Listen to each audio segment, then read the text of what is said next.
Well, hello everyone. I am back again for the long anticipated remastered set part 2, and I'm joined once again by Cell. Thank you again so very much for having me. Glad to be back with you. Looking forward to part two of this. We were just saying how, in theory, this part should be shorter than the first part, but let's see what develops because I think we're actually going to be discussing some of the factions which, in my opinion, need the most changes. Interesting. And I see some immediate agreement and disagreement. Why am I talking about that already? But yeah, the previous one it was like, oh yeah, surely we'll be able to talk about like all the factions in like an hour and a half or something. And nope, longer than that. Didn't even get through the master set. Left out the faction that is the most notorious for discussions about errata, that being the Vanguards. But before we dive into anything, I just like want to give a brief introduction to errata and Summoner Wars for anyone that missed the first edition. Partly because just for to give a disclaimer for myself and my opinion on errata, which is totally not to speak for Cell. This is like my opinion is I'm very happy with how Plaid Hat has done errata. That is so far the errata that they have actually done is very minimal and careful. And I think that is the right approach for Summoner Wars. So everything we're talking about today, in my mind, is sort of a fun hypothetical discussion, but it's not like I'm standing there with a pitchfork being like, no, we need to make all these changes because for a game that is physically in print, it's you can't it's not easy to just go through and change like 18 cards.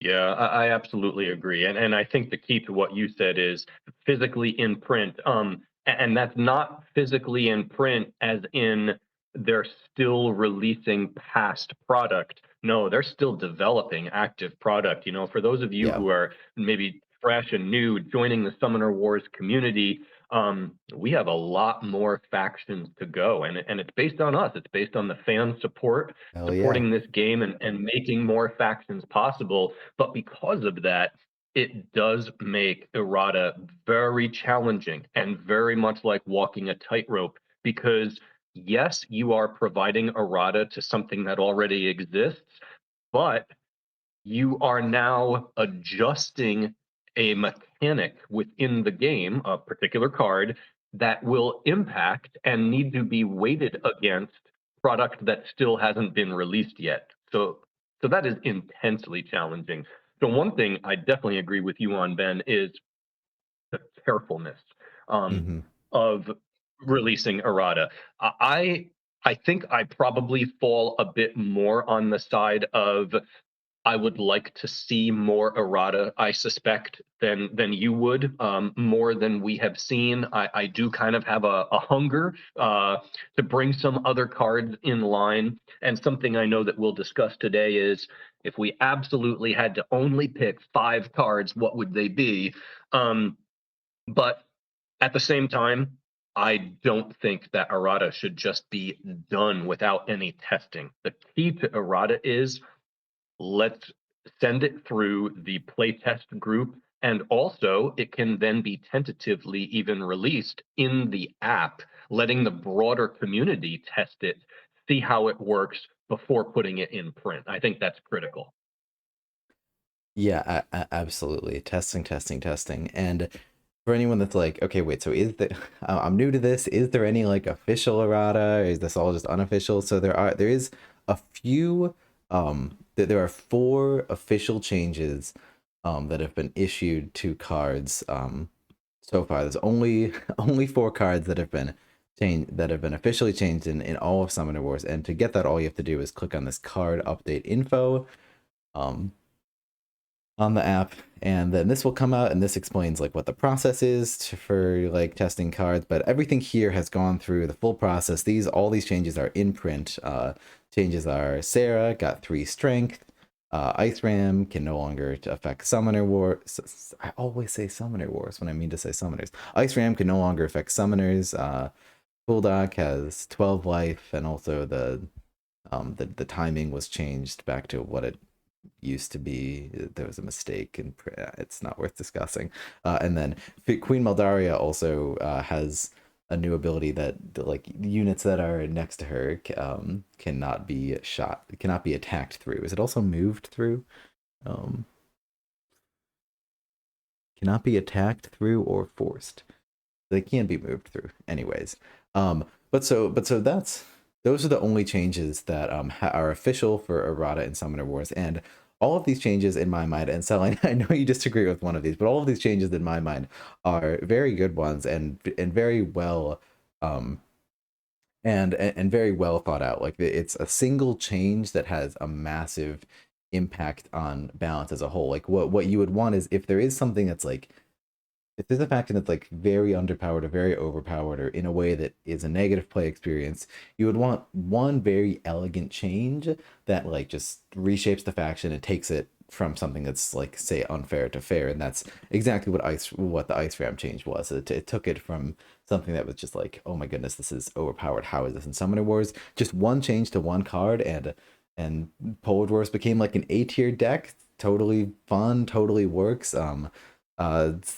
Sort of same thing. I would say same thing with Sarah. I think Sarah is still a little bit undertuned in my opinion, but like massive change. She became so much more viable with 2 strength to 3 strength. And I would say the same thing for Phoenix Elves, that it's a very well thought through change. But we'll we'll talk about that in disagreements later. And then the cool duck change was basically just Yeah, like a we'll get fix. into our disagreement on one of Yeah, these. yes. But so uh what else am I saying? Yeah, so I entertain the idea that maybe well, okay, no, the other thing I want to say is that like the only the biggest changes in this game that I would ever call for are for master set factions. Like the newer factions have very few cards that I would consider changing, and that's mostly in part because playtesting is much more rigorous than it was in the master set now. So you'll see the last video we spent the whole time talking about 5 of the 6 sections of the master set. This video is for everything else. One faction for the master set, 2 starter set, and then everything else that's released. And you'll note there's pretty much nothing that we're gonna be talking about changing for factions after the starter set. Playtesting has gotten much better. But so yeah, I personally think Arata should be very careful, and I like their minimal approach. And with factions that are coming out these days, I think it's like rarely even necessary at all. But I just wanted to say that at the beginning to be like, that's sort of where I am with Arata. And then we're sort of gonna leave that realm uh of practically very efficient changes that are like just we'll just fix a faction with just like one change, or massively change a faction just one change. We're leaving that realm and into the realm of we have infinite resources, we can change whatever we want. What are the tiniest nitpicky changes, health changes on champions that we're going to do? Just like what is our perfect world of changes to any cards? And this isn't totally hypothetical. I could see a world in the future where we got a Rada pack of 34 cards that were just like updated master set champions and Yes, events and stuff. But absolutely. um If you're listening to this stream, vote for the errata pack. yes, well, if you're listening to the stream, here's what you do: get the Summoner Wars mobile app when it comes out, tell all your friends, and then once Colby is a millionaire and like business is not a concern of Plaid Hat at all, then surely our benevolent ruler will grace us with a master set update pack. Anyways. This is a solid plan.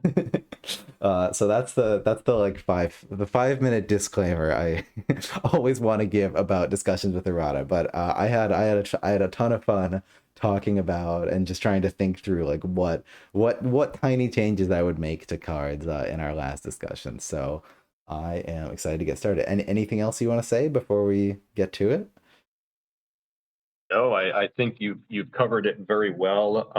And again, even though I know that there is a little bit of a difference between us in that I am looking for more errata than what you are. I'm quite convinced. Having said that, I very much agree with A, the great caution that needs to be taken with errata, and B, great respect and praise for the overall balanced job that has been achieved by Plaid Hat Games with this product. It really is incredible that they're continuing to release factions. You've got a deck building environment where, based on the deck building rules, cards can be pulled from one faction and put into another. And even that environment, yes, it's increasingly wild, but it's not like it's broken, I guess. Yeah. And that's and that's very it's really impressive. Yeah, I couldn't agree more. Well, I say we get started with the vanguards. Why don't you kick us off? Okie dokie. So these guys, man, the Vanguards have been through some trips. And I feel like if you joined the server like 2 years ago, which may or may not have been when I joined the server, was that too? Okay, like around then or something. Like I felt like every other discussion that was had was buff Sarah, nerf polar dwarfs, buff Sarah, nerf polar dwarfs, buff Sarah, nerf polar dwarfs, and I feel like it's been a big talking point of the community over and over again, and rightfully so. Though I'm happy that we've shifted away a bit from that focus, but the reason behind that is there's Sarah's a little weak. She's always been a little weak. We buffed her. She could maybe use another buff or two as well. I think Sarah is probably out of the master set factions, the faction that I would say, yeah, put this one back in the oven for a little bit. There's just a few cards that, especially since there's a few commons, it really shows. There's just a few cards that just like don't, they just like don't, you just don't play them, and it doesn't feel great. But so Sarah had 2 strength when the master set shipped. It's now 3. That makes a huge amount of difference. But okay, anyway, so keeping with the format that we had last time, if I could change cards in Sarah, I feel like usually I would, like, every time we gave our numbers, I would give like something between like a 1 and a 3. I think for Sarah, I would give, there are 4 cards that I would change. All right, I'm looking at the faction right now. Oh, and I can share my Over. screen with you as well, but yeah, forgot to do that. Let's see. Okay. All right, here we go. Let's see.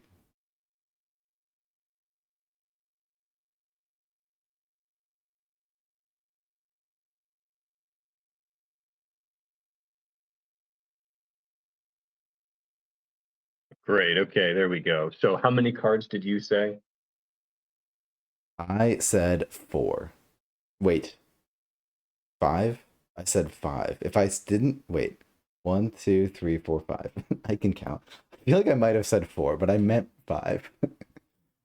I am with you. I believe we are in agreement here. Whoa! Never thought I'd see it happen. 1, 2, 3, 4, 5. 5 definitely, and there is a 6 that would just be a little nitpicky and not very, really not very important. So I would stick with 5. I would say 5 for myself. I could even go to 6 too. um, Hmm. and which is, I don't know. It's strange for me because normally, like, changing one card in a faction can have a really profound effect. So at like a lot of the discussions that were had like so many years ago, like about would be like, oh, with polar dwarves, we need to nerf parapet, we need to nerf like all of these cards, and that's the only way to like get them to be fair. But then turned out you could just change ice ram, and then they're like totally fair within the play space of summoners. And I obviously and obviously we can continue to discuss nitpicks and whatnot, but yeah, there is definitely definitely cards I would change in this one. You wanna start with commons? Yes, let's start with common. How about that Citadel Knight? Citadel Knight. I'm fine with Citadel Knight. What do you think? I'm fine with Citadel Knight. It's very powerful. It's slightly above the curve, and that is not a problem. I even believe, let's say we all got our wish, and a bunch of Vanguard cards got eroded and became a bit more powerful. I believe you could still leave Citadel Knight as is. It's not broken above the curve. It's just a very powerful common. It can be left alone. I agree. I agree. Yeah, and I always sort of struggle to see why it's like above the, but I sure do want to play like all of them all the time. But I can never like quite understand like what is it about them that are so good, but they sure are.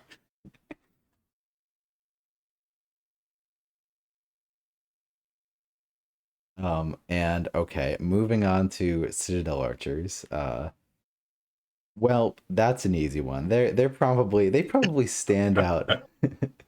uh, because I think it's good for an early comment too. Yes, yes. That it teaches the importance of positioning the Citadel Knights. Yes, I definitely agree. Citadel Archers, they're just weird. They just like okay. I like Citadel Archers, and I do play them. I think they can be really good in Uh, the early there's a game. hot take. I know, no one like everyone is always like, "What are you talking about?" Like, I think like The like part, that like part is really a hot take. Now, what you said after that about they are playable early game, yes, very very early game, yes. But boy, what a there's great help needed here. yes, the patented water D strat of pitch as fast as you can to get Colleen out. Citadel Archers can help with that. Like Vanguards can be very comfortable pitching cards, and I would also agree with Water D. I'm just parroting Water D throughout this entire thing that I think Arrow of Light is like one of the best abilities in the game. Like there's a reason that this ability got printed onto a one cost unit or a one attack unit because this is just so strong. If you have one, if Citadel Archers were a two strength unit, if you have one card in hand, you discard, you get to three. That's like just on curve and attack for three. It's good. Range attack three. You have two commons in hand, which is not that unlikely. Attacking for four. Three commons in hand. That happens, especially when you have draw effects. You're attacking for five. That's like way above the curve in terms of attacks. But and a bit of history for this. I think it's been said, and I was not around for this, but that in playtesting, Citadel Archers were a two magic, 2/4, two strength and four health, um and I've heard in Waterdeep's opinion that they were the best ranged unit in the game at that stat line, which is why they were reduced. Which I think like sort of I'm sorry I'm just like rambling so much right now, but I think that helps like show just how hard it is to change things. If like this two magic 2/4 is just like too good, but I think I'd take anything over what it is right now, just because like one attack is just totally useless in the late game, and it's just you just like Vanguard's want a ranged unit. So I don't know. So I would probably either take these back to the drawing board in some extent, do the two magic 2/4, maybe do a two magic 2/5, a three magic 2/5 or something. I don't if I was to like do a practical errata, I don't know if I would put Citadel Archers on the list because I think especially if like you buff Jacob, like it's kind of fine if the deck doesn't have a ranged unit. But yeah, Citadel Archers are on my list, and I would maybe do a two magic 2/4 if it doesn't like massively propel Vanguards into S tier. What are your I've thoughts? heard the exact same thing. Yeah, I've heard what you just said. I've heard Water D say that about how they had that 2/4 stat line and that they suddenly were just amazing at that stat line. And I I will take him at his word. Water D, when he talks about these things, he's been there, he's had the experience, he very much knows what he's talking about. Um, if that is true, and making them a two magic 2/4 suddenly broke them and they became really potent. I just think this is a card that needs to have an ability redesign, probably along with that a stat line redesign. I cannot see a way to just make a numeric change to this card and rescue it. I really can't. I think Arrow of Light, even if you keep that name, the actual function of the ability needs to change. This just needs a new ability. And I think that's totally fair, and sort of part of what like separates the vanguards errata from some of what else we've talked about is sometimes just like, yeah, maybe this just needs to go back to the drawing board. And I think I would still sort of want to play around with 2 cost 2/4 because even though it might make Citadel Archers like a really good unit, I don't think it would bring Sarah into S tier. So like it might be fine. um I I don't know, but I also note that like if we also just left if we just left the commons as they are, just all of them, and then like we just buffed some other parts of the deck a little bit, I think that would also make a massive change. And changing comments is hard, so I could see a take that just don't change the comments. But yeah, I agree with you. Like maybe try to change Citadel Archer stats, and if that fails, you can do some more big picture change. Yes. Yeah. Well, that brings us to Temple Priest because Or I I real think quick, I wanted to mention that Bean Freak had a comment in the chat of some sort of idea that like the first time. Oh, I okay, I understand. So he says the first time this attacks as like a change for Citadel Archer's ability. The first time this attacks, discard distinct units to get a magic and boost on the card, and they also have imbued strength. So you only get to use like the Arrow of Light ability once, but it's effectively permanent, and they permanently have that much more strength. That's a funny idea. I think it could be like abused, maybe, but it's an interesting idea. But and it does get rid of, as you say, the problem of the longer Citadel Archers are on the field, the worse they get. They're just useless in the late game. Interesting thought. yeah. All right. At this point, I'm hungering for a change to them, so I'm open to any of that. Yes, yes, yes. All right, Temple Priest. You hit me with it. I think the solution here is I would see one definite change and then another change that I would like to try and I would like to believe would not be major. So that the change that I would like to try that I don't think would be major would just be making them Citadel Priest.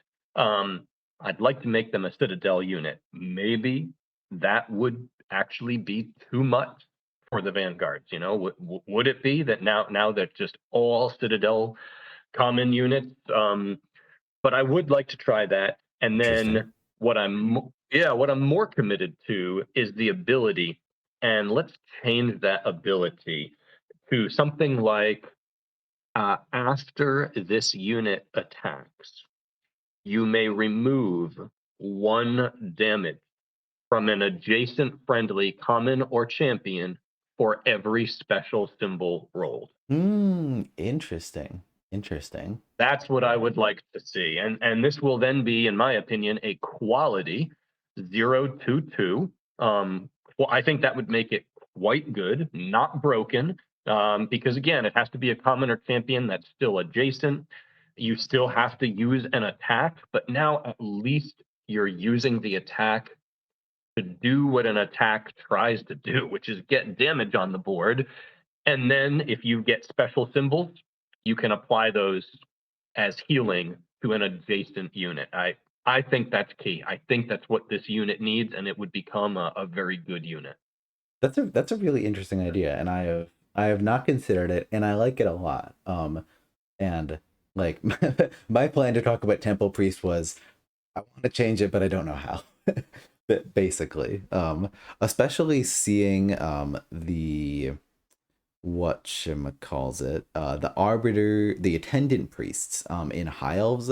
Attendant priests like feels like along the lines of what temple priests want it to be. Like they just have like I like that the priest unit theme being healing, but they just do a bit more. Like the fact that it happens in the summon phase, of like, okay, that's just good, and the fact that you can summon them in somewhere else, like adjacent to a unit, is like adds a surprise factor, which factions like usually really need that to be strong. So like I just like after seeing the attendant priest, I was like, temple priest is just so lackluster. And yeah, like part of the problem with priests is there's so few situations where you want to sacrifice the attack, so it just doesn't work. Um, I've heard, I've heard Wardy like represent, and he might have changed this. I'm just like thinking back to a guide I read of his um like way back of like you could just do number of swords plus special rolled plus one, and that would make them, or no, I think he said that special equals 2 health removed and sword equals one. I don't know, just like trying to tweak the numbers a little bit to make them better. But I agree with you. Ideally, like I would just want something that feels more cohesive in the deck. Like they're fine now just because zero cost tutus like have a place and they're good, but their ability is incredibly situational and it does not gel with the deck. I agree with you. Give them a new ability. Like let's make it actually like usable heal ability. And I like your proposition. Yeah. Right now,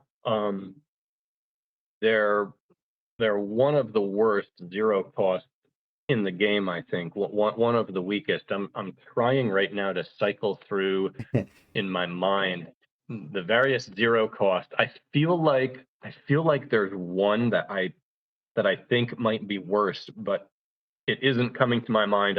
They're either the worst or the second worst, and I really think that, yeah, I think that ability that I just named that idea for, I'd love to see that tested. Eh, yeah, I like the sound of it too. It's fun. Yeah, worst. Bean Freak says Tundra Charger as worse. I think Tundra Chargers are better. Tundra Charger ability is good. Hot take. Ah, yes, I guess we'll get to Tundra it. Charger. That would be, you named the other one. That's the one. Look, I always just want to have them kill themselves with brute force anyway, or with Forgory anyway, so I'm not concerned. But we'll get there when we get there. um, Paladins, you ready to move on? Ready. Yeah, no, sorry, I say that. Yeah, no, I really like that idea. And you could play around with other for temple priests. You could play around with other ideas too. That's kind of struck me because I've not considered something like that to like actually have decent attacking ability. Anyway, paladins. My first take was I wouldn't change them, and then my second take was I remembered reading Waterdee's guides to so many whatever's back, and him saying, draw cards equal to number of special rolls plus one, and it always does feel like that palette you just don't draw quite enough cards, especially like with seeing Eternal Council and how much card draw they have. I don't know. It works within the deck, and I probably wouldn't do the paladin change if I was changing other things. But like it does feel like one way to buff Sarah. If paladins just drew like more cards and they consistently drew a card, part of Sarah's strength is just being able to draw her deck really quickly and like get to a champion and then just like boom, there's like 4 Citadel units in your face and her deck is gone, but she's just like chilling and it's gonna be reclaiming card anyway. So drawing one extra card every single time a paladin attacks could be actually very massive. I agree, Bean Freak. I agree, they're fine, but I don't know. It's a thought. You have That's anything? that's actually my position. My position on this is they have a really nice stat line. 4 health and 3 strength. That's very nice. 3 melee It's strength. true. Yeah. And so with that stat line, I expect to see honestly a fairly unimpressive ability. They still should have That's a fair. positive ability, Yeah. but a fairly unimpressive one. And intercession, I think it meets the mail. It's not very impressive. It's really not great. But when you spend 2 magic and you play a Citadel Paladin, you're not feeling. I'm not feeling robbed. They are a decent unit. They're nothing amazing, but they are quality, and I don't think they need any change. Okay. I I'm good to move on. I'm good to take that. All right. Events. Let can I Events. guess Yes, let's do events. that you have one event that you would change, or am I wrong? Y- You guessed correctly. I don't know what that event could possibly be.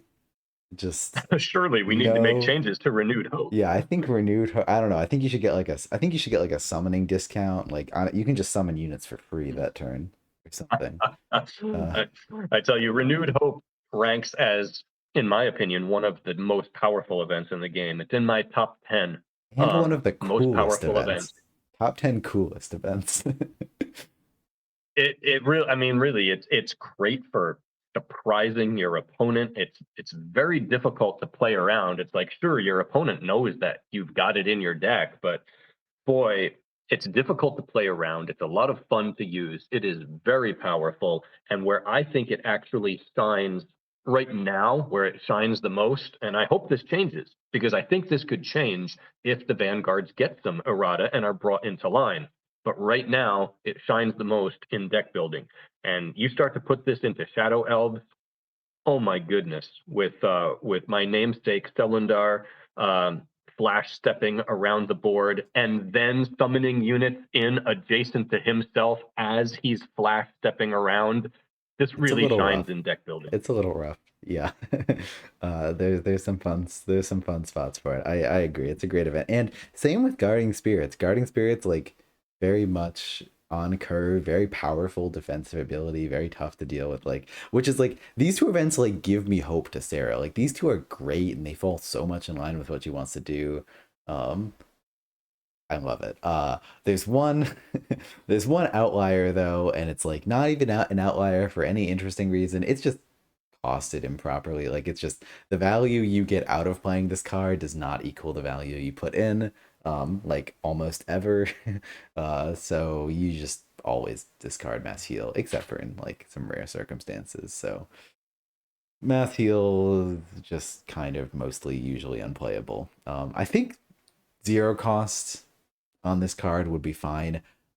It might be too powerful at zero cost. You might need to do a bigger rework. Like I do think about just how going from one cost to zero cost on mass heal. I does think it changes it from a like auto discard to auto play. So I do actually worry a little bit that zero cost would be too good on this, but um I don't know. We need to play around with it a little bit to see if it needs some other tweaking. I I agree. This card is it's just rough right now. um, my thought on the card was make it zero cost and make it include the summoner. Or if that is found to be too ridiculous, leave it at one cost and just make it include the summoner.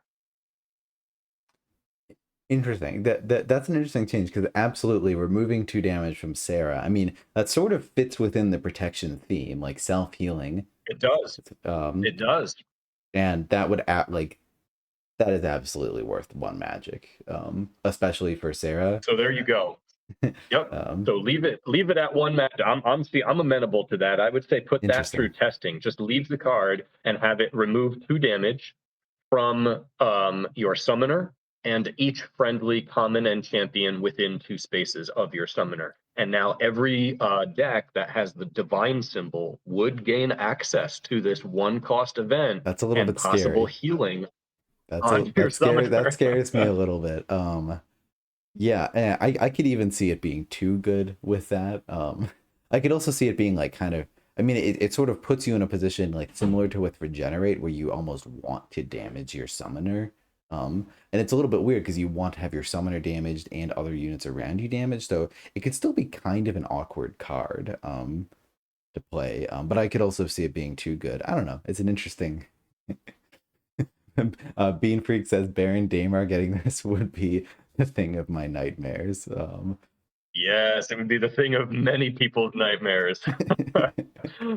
You know, I could still see just bump it to zero cost, leave it just the way it is, bump it to zero cost, and test that because one way or the other, it really needs some help right now. Yeah, yeah, and I could. Beans also says in chat like maybe zero cost Heals 1 damage from units within 3 spaces. That's a thought too.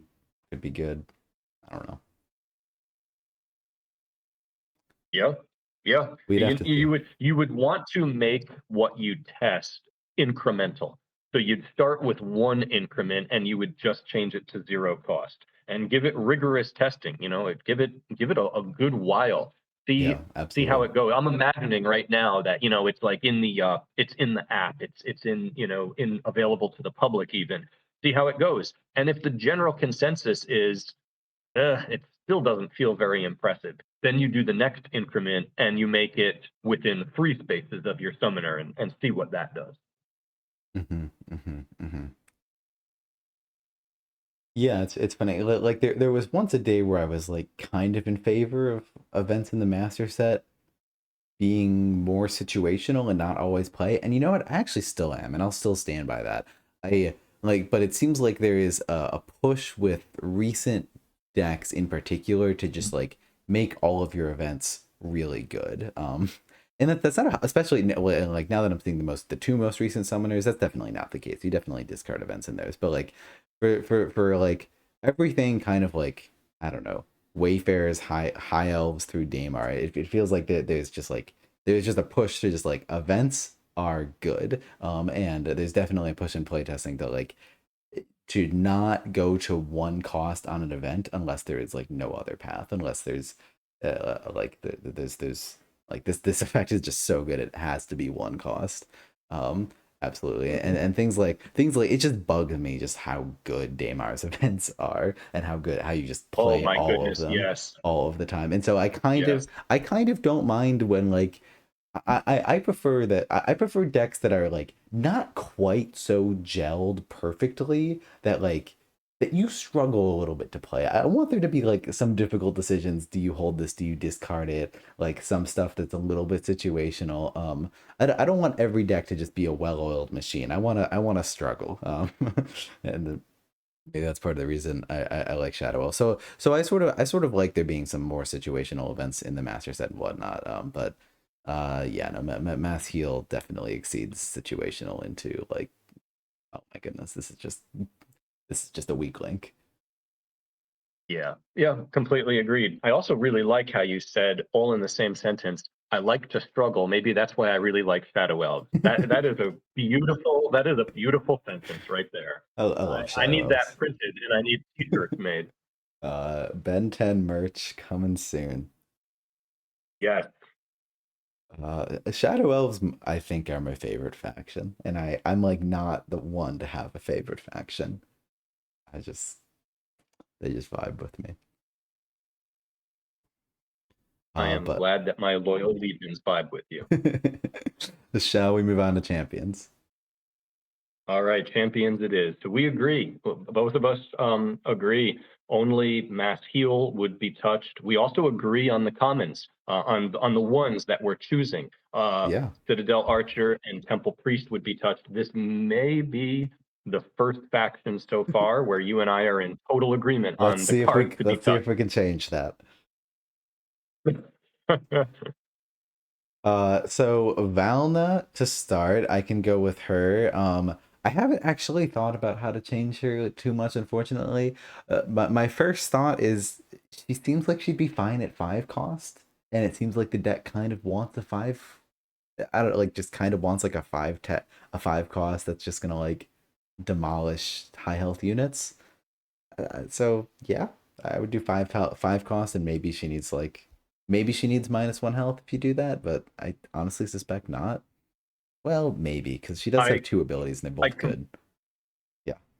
I completely agree with you, with one proviso, and that is if my change that I said to the temple priest were to go through, I think then Velna could just be left the way she is. If the temple priest becomes a citadel priest, Oh, if you do that's that, interesting. you make Yes. temple priest into citadel priest. Part of my reasoning is let's give a little bit more love to Velna because I agree Velna is a bit below the curve. Just not just not very impressive. Um, and I agree with your change. I think if you just knocked her down to 5 cost, I think she'd then be much more viable, much more reasonable, unless we make Temple priests into Citadel priests. I wonder that Valna then would be perfectly fine just the way she is and would not need a change. Yeah, that's a very creative thought. And I'd be curious to see how that is. I think my instincts is I would like if given the choice, I would err on not doing the Citadel Priest. I mean, I'd be curious to see how it goes. Sort of just from a deck design standpoint, is I kind of like there being only three of the four Citadel units. And so I would err on that side, but I think it's an interesting change, and yeah, that's definitely a very creative way to buff Valna. So I like it. So we're in agreement there. Valna, yeah, Valna just disappoints a bit. I would not rate Valna F tier. Some people I would do. even say that Valna. Yes, yeah, I know. I know that's why I'm saying that. I would not put Valna in F tier, and maybe a lot of people will now consider this to be like a hot take. I would probably even put Valna at the top end of D tier. She's not going to make C tier for me, but I think she's probably one of the better among the D tier. Interesting. I've somehow like yet to like have a Valna game, but I see it because like a lot of my strategy will be like, okay, get Colleen, like get to the magic threshold where I can have Colleen and two Citadel units on the board at the same time. Like, could you if you Definitely. did that just with if you could do that in the same thing where early game you do Valna plus two Citadel units and like now she's hitting for four, it still doesn't feel like it doesn't feel like with Colleen that can really pay off if you get her out the early game. With Valna, you get her out and two Citadel units, and like, congratulations, you got an on curve 6 cost champion for like putting in a ton of effort to like discard heavily to make this work. So I think the payoff isn't there, ATM. But could be with a little change, with a little bit of grease. Hmm. Agreed. And Jacob Eldwin. Jacob Eldwin. Yeah, and real quick, Bean says in chat, what if Valna was ranged and lower health? And I think I would be against that because I think I like the three roles these champions are.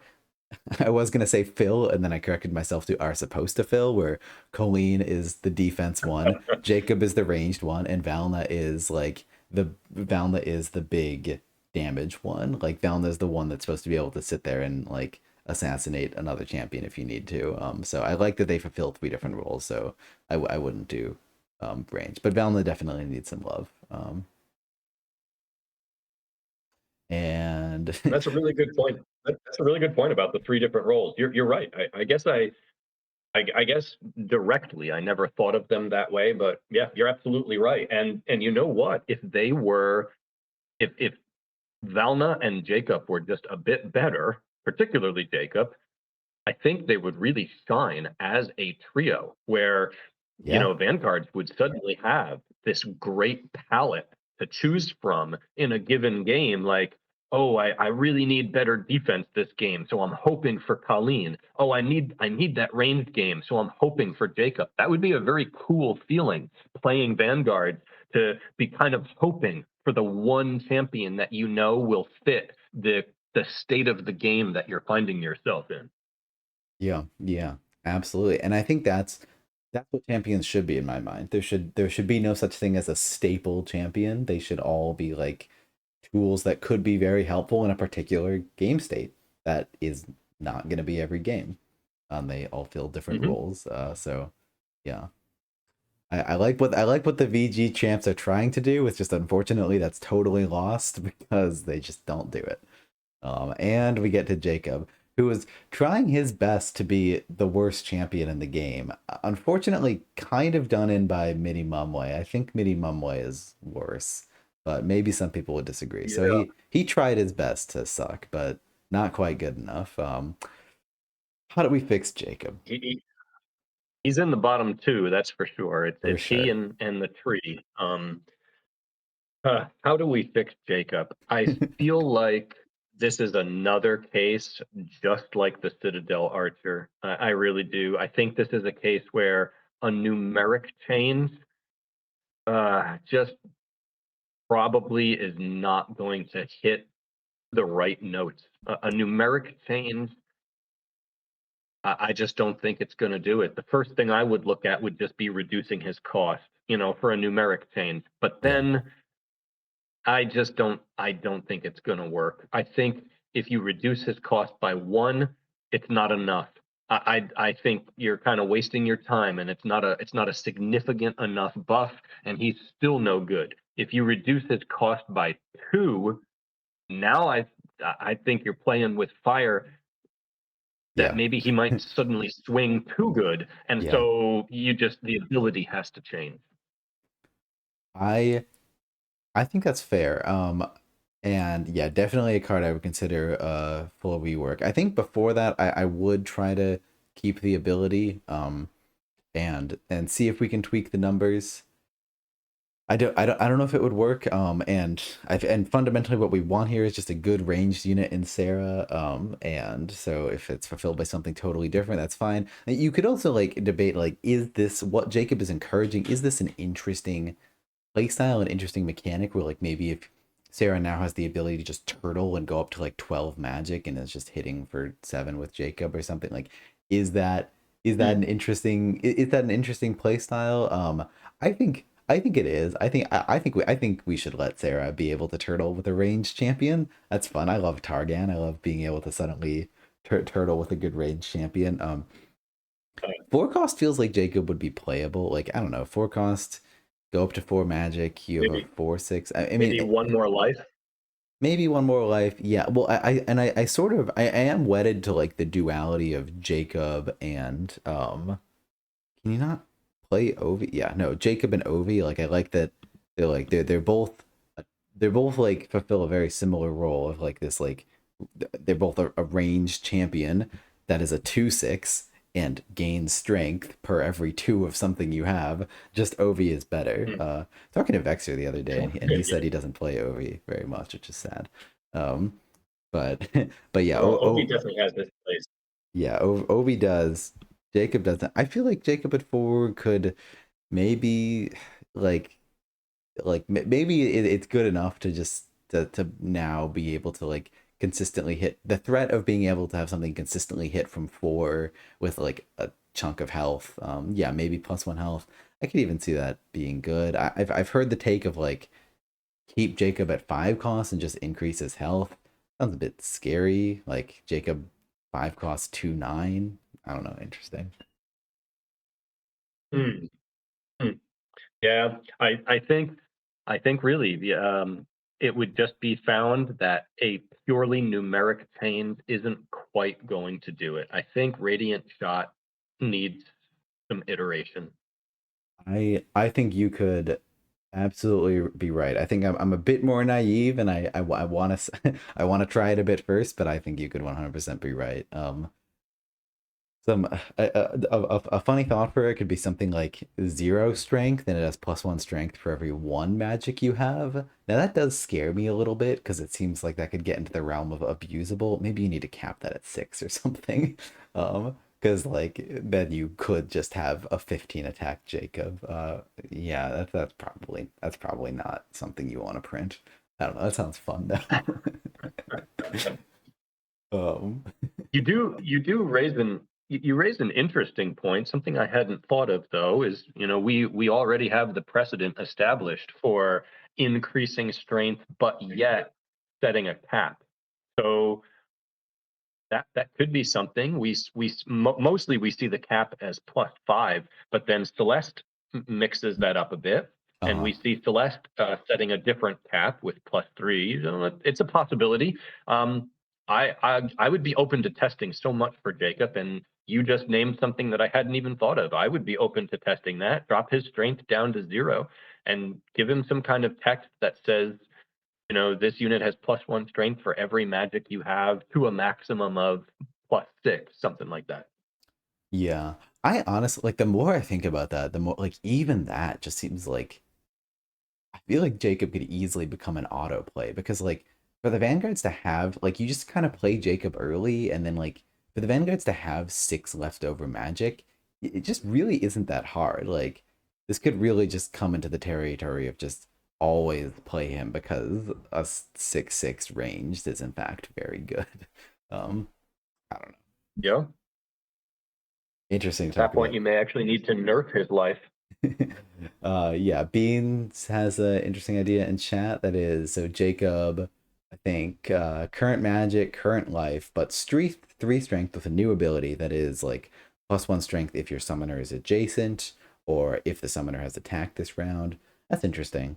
I might want something like more interesting. Like I like the magic theme of Vanguard. Like what Vanguards do that nobody else does is like they can just dump every card and just build a ton of magic and be fine, and that's a lot of fun. So I do kind of like the magic theme and hope we could keep it. I don't really just want like a token good ranged unit, but I don't know. It's interesting. It's an interesting thought. Well, we are in agreement on the cards to be changed. We sure are, and we've done it. And yeah, Vanguards are different than the like the average faction that we're talking about errata for because there's just several cards that just like it's not a matter of like, oh, how do we like slightly change like the power level of the deck, or if we change this it's gonna Exactly. like buff things too much because even though this card is undervalued, the other stuff in the deck is too good, so this would, but Sarah is just like, no, there's just some cards that just the numbers just aren't right, so it's a little bit of a different discussion for her. Agreed. Agreed. That's why I think it was a good idea saving this deck for this part two, because really the errata within this deck, just this deck, only the vanguards, the errata here, it's a different kind. I really think that the other decks, and this, take it from me, somebody who wants to see a lot of errata. You know, I really wouldn't mind getting a whole bunch of errata tested, but all of the other errata that I would love to test, I think at the end of the day, you can probably get away with more minimalistic changes. And I could be convinced after some testing, like, no, we can drop that. We can drop that. And I would discover just a little change here and there does, in fact, bring the deck as a whole very nicely in line. And I think those changes could even probably stick to largely being numeric, just numeric changes. It's like, for example, we discussed the Eater. Yeah. Would I would I like to see an ability change? Yes, I really would. I'd like to test an ability change. I'd like to see that happen. But at the end of the day, could it become a viable quality card with just a numeric change? Yeah, it probably could. It probably could, in fact. Yeah. And I think that's where the vanguards are an exception. Is you have several cards, at least two in this faction, you're not going to get away with that. And the changes need to be a bit more robust and they need to involve text. Yeah, and I think I'm in agreement with you. But I think I'd put out one more hot take before we call it. That is, like, all that being said, Vanguards right now as they are, even though 3 attack Sarah has made the deck much better, I would still put them in B tier, maybe B plus. I don't know. But I think if the only thing you change is 0 cost mass heal, 5 cost Valna, 4 cost Jacob, I think they're an A tier. Might be A minus tier, probably is, but I think those changes alone would would bump them up to like more of the power level that we want to have.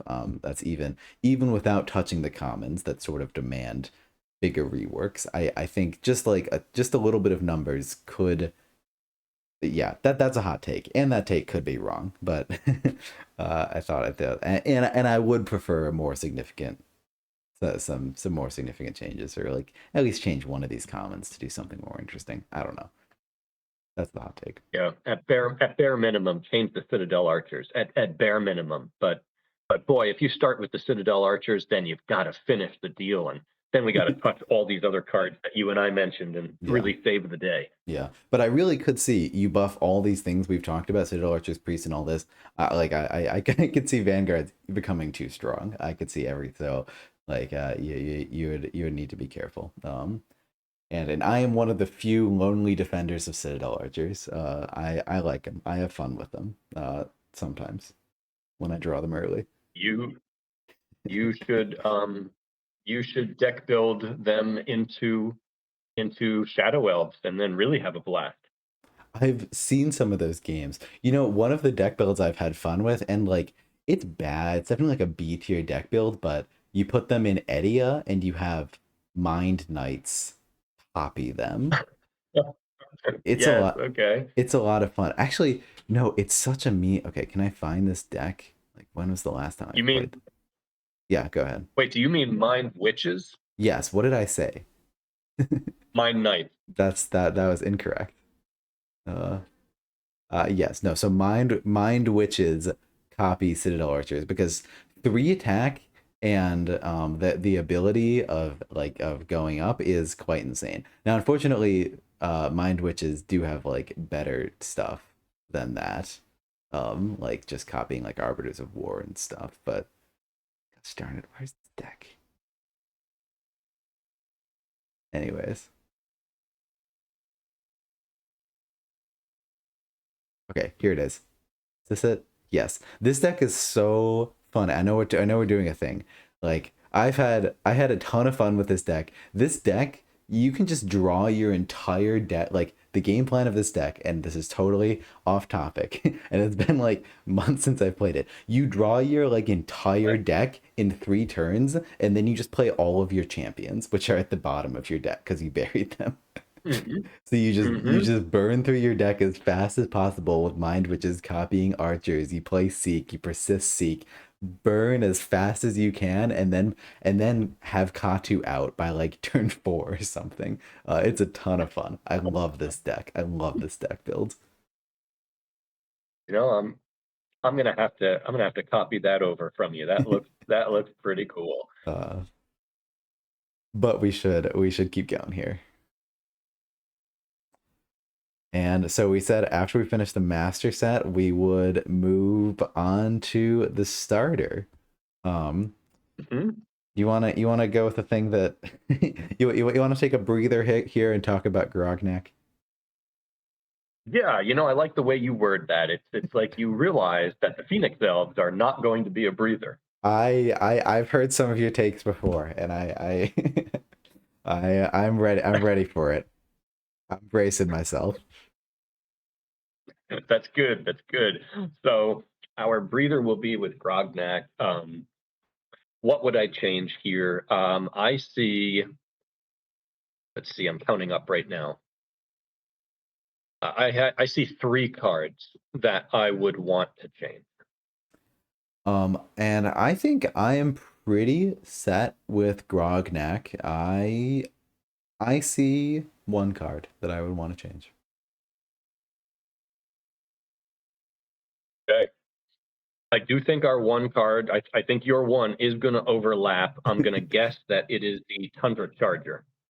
It is No, not. wait. It is not. It's going to be Freeze. It is Freeze. Freeze is what I would There we change. go, and we agree there. Hmm. Freeze is an easy change, and sort of a bigger change. We could talk about. I even pulled up a thing. So the first thing you change to Freeze is you put what do I is you put summon you put move phase. Freeze and move phase. It seems good.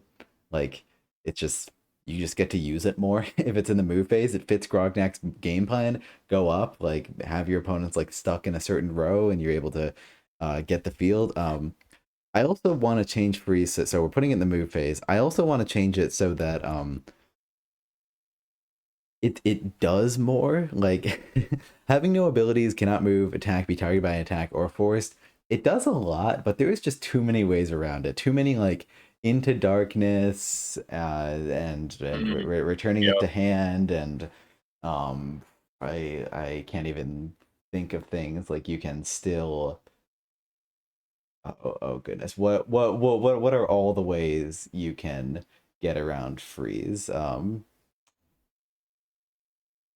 Of course, now I'm kind of coming up with a blank too, but you're You right can though. I you see can do exactly what it direct is you're saying. damage. You can there's there's tons of things to do. Of like of little tricks to get around. There's things that don't make sense. Like you can like out of shadows works for like you can use out of shadows on a unit that still has freeze. No, Yeah, you can't. No, because it has Sand no goblin can abilities. Can you use out of take shadows? something out. Sorry. I think you can. I think you can because it's the target that has no abilities. But the ability that it would need to have is the into shadow. Oh, sorry. No, I'm sorry. I meant out of shadows. God, why are there so many? There's like there's return to shadows, into darkness, out of shadows. I meant out of shadows. No, you can't use out of shadows and freeze. Ember Beast summon off of them. That's a rough one. Yeah, I would want to change. I would want to add some qualifiers here, and I've thought of a thing. But the other thing I would do is, I've had a like a hot take for a while now. I think it's just a super easy fix. So this target and unboosted common, so this just unboosted qualifier was added for the interaction of lionesses. If you freeze a lioness that has 5 boosts on it but 2 damage, it will just instantly die, and that's pretty silly, admittedly. Like just one-shotting 5 health lioness, um, because it no longer has abilities, no longer has imbued life, drops down to 2 life. Oh, it has 2 damage on it, it dies. Um, I think there's a very simple You fix for know, this. Yeah, go ahead. yeah, I was actually about to say there's a very simple fix, but I wonder that our very simple fix might be two different things. Okay, well, you want to say it first, and we'll see. Yes, mine would be the target still occupies its space, but is otherwise considered out of play. So now we don't have to worry about an unboosted because, like you said, it would kill the lioness. It's got all these other interactions. No. So it occupies its space, meaning you can't also have something else occupy that space. You can't move through that space unless something has flight. So for purposes of board occupation, it's still there, but is otherwise considered out of play. And now it's done and over with, and you don't have to deal with all of these other possible card interactions and determining whether they're a yes or a no. That's a brilliant change. I no, I have not thought of that. I'm racking my brain to think if there's any potential ambiguities there, but I can't because like it occupies its space. Like that's like no one's gonna think you can gathering song something that's out of play. No one like Correct. um Yep. It occupies its space, but is otherwise out of play. For all, but otherwise, for all game effects is out of play. I don't even know if you would need for all game effects. I really wonder that you could yeah, say, yeah, the target occupies its space, but is otherwise considered out of play. yeah, And the and you're considered helps you're there. done right there. I wonder, is there any ambiguity of like it would a player be confused and think that they can shoot through that space? I mean, occupies the No, because it space, occupies its defines it. space. Yeah. Yep. That's pretty. Yeah, and thematically, what you want with like thematically, it's really hard to accomplish this with freeze because like there's so many things you need to forbid. But like what you want is just this thing. Okay, I'm sorry. There's a card in Spirit Island. There's a card in Spirit Island that says target land ceases to exist until the end of the turn. Which is Spirit Island has tons of rules overhead, so that is as ridiculous as it sounds to just say that a land ceases to exist. But that's what you want with freeze. You just want like this thing. It like just you just can't do anything about it. Okay, like don't make me spell it. You just don't touch it until the start of your next turn. That's what's supposed to be happening with freeze, and I think that's brilliant. The target occupies its space but is otherwise out of play. Um, okay, I'll show you. So as part of the like the little bit of homework I did, I tried to come up with a change. And uh, so this is what mine is. But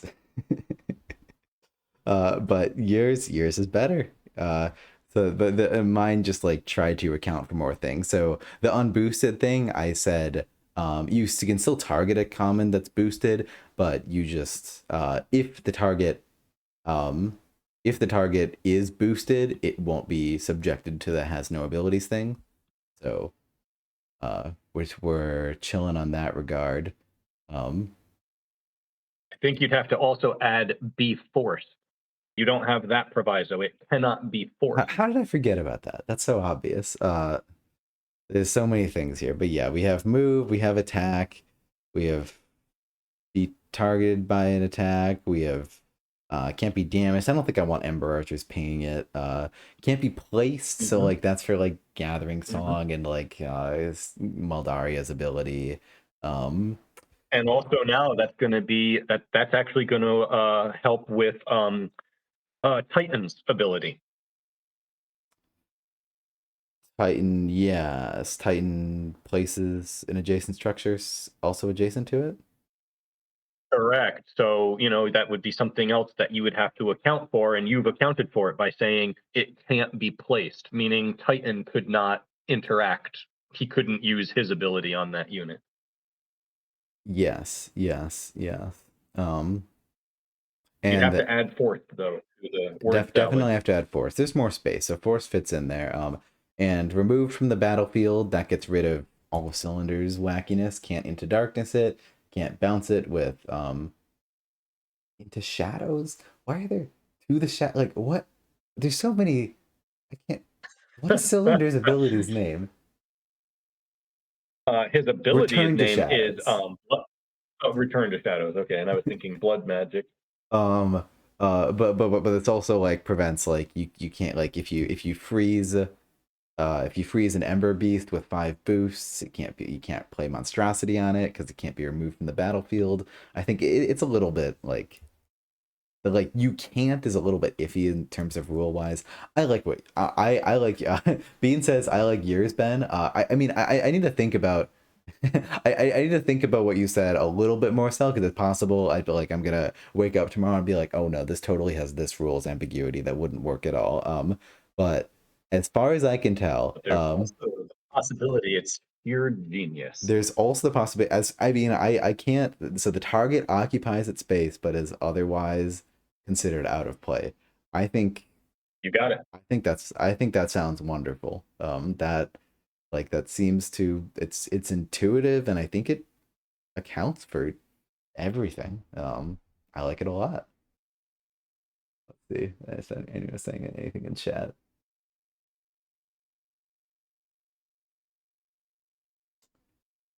I see a frozen sliding block. Maybe the weird thing with that would be deck building Vine Mancers pulling it. Yeah, okay. No, that's why we would add the force. Or did you mean something else, Beans? Shadow faction uses shadows. Anyway, so yeah, change freeze. And this isn't like Tundra Orcs are like in my mind A minus, maybe B plus if I'm like if you're like if you really want to make me sad, like if you catch me in a bad mood. Um but They're B plus for me.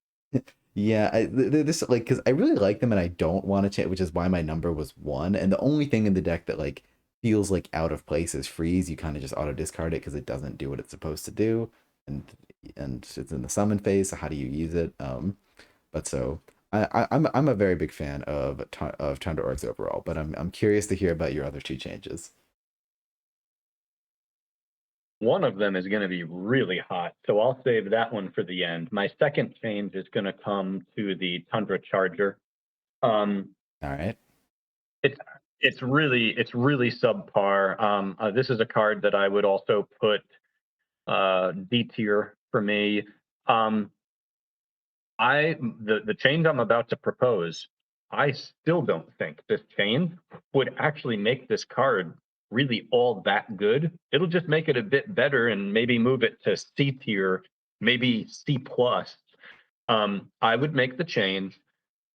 at any time during your turn instead of after summoning this unit. At any Interesting. time during your turn, you may add 1 damage to this unit to force it 1 space. You may not do this if it would destroy this unit. The end. Yeah, you could probably do unless that it would destroy this unit. Okay, yeah, well said. Yeah, unless it would destroy this unit. That's interesting. And Yep. yeah, go ahead. It's not a very good ability. This ability is below average. So what I'm trying to do is give it just a little bit more utility. And like I said, I really don't think even that is going to make this a solid card, a good card, but it'll make it just a little bit better. I think it would make it a lot better. And I think it's interesting. And I think I will. Okay, I guess I'll say this piece overall. But before I talk about the changes, I think I would agree Tundra Chargers are bad like bad unit like overall in like the if we line up all the units in a tier list, they're gonna be at the bottom. But in terms of Tundra Orcs, I think they fit their place. You kind of just like you have like a good ranged unit, you have good melee unit, you have like whatever the heck Tundra Fighter is, and then Chargers is just a 2/2 to get out there. Combos really well with For Glory. I think this is an example of a unit that is like under par, like in a vacuum, but actually fits with the deck. Um, so I would not change it, and I'm happy with it. That said, if we're talking about like, and if we're talking about if this was designed today, I'm guessing it would be a little bit better because there seems to be a push with the decks that are coming out these days that every card is good. So and the change that you suggested, that would make it like being anything that allows a unit to move post the move phase is really good. If something can move in the attack phase, that allows for double attack shenanigans. So It allows it to kill something and then occupy that space, which I acknowledge is very powerful. yeah. So yeah, I definitely it's definitely an interesting change, and I I acknowledge the desire to change. So personally, I think they work in the deck. So now one other change that I would make. This is, I think, going to be. I think this will be the hot one. Do you have any idea? Do you have any guess here? Any inkling? Let me like I'm trying to use my magic. I don't see you changing any of the comments. All right, I'm gonna guess it's Brutal Force. No, it is not Brutal Force. Missed. Do I get another guess? I just. I can give you a hint. I Yeah, think if I yeah, give you this hint, it might be a giveaway. that's fine. That's fine. The hint is, yeah, it would not be a buff. It would be an outright nerf. um, interesting. Okay, the first thing that comes to mind is like -1 health shock when you say that. You got it. You got it. Did I Spot get on. it? Yeah, You got it. that's probably fair. I mean, Yeah, I Shank is too good. I love Shank. What a fun champion to play. But here's where Shank fails, and Shank fails on something that you said earlier in this stream, and I completely agree with what you said. I'm not gonna get the exact wording. I'm not gonna quote you exactly now. I forget exactly how you said it, yeah, but you commented about how you think what champions should be is they fit a particular moment, they fit a particular need, yeah, and it's not just an autoplay. As far as I'm concerned, at 5 Magic, you cannot show me a board state where Shank is not a significant improvement for playing him. And yeah. I think it's a bit too much. It's just a bit too much. He is 100% good at all times. You can literally play him blind. play him into any board state, anything, um, Yeah. and it's great. Yeah. And that needs to be trimmed back at least -1 life, at least -1. Yeah, it it breaks my heart, but you're right. It does break the fundamental rule of um I don't think there should ever be a champ that you always have to play. And that I would be curious for the statistics for it anyways. And I'm like, is Shock played in 90% of Tundra Orcs games? I would be shocked if he isn't. We're getting some boos in the chat, and it's fair, especially because like Shock is one of Grognak's biggest tools, and Grognak is like kind of on the lower is like on the lower end of like good. So like it feels bad to nerf anything, but yeah, from a design standpoint, it's just Shunk also has always said that thing of like, I see Shonk is like at this cost, oh yeah, I'll absolutely play this for 5. If Shonk was 10 health, I would still be playing him. And that's a pretty good indicator that like if you can nerf something and you would still want to play it, like always, Yes. that it's worth the nerf.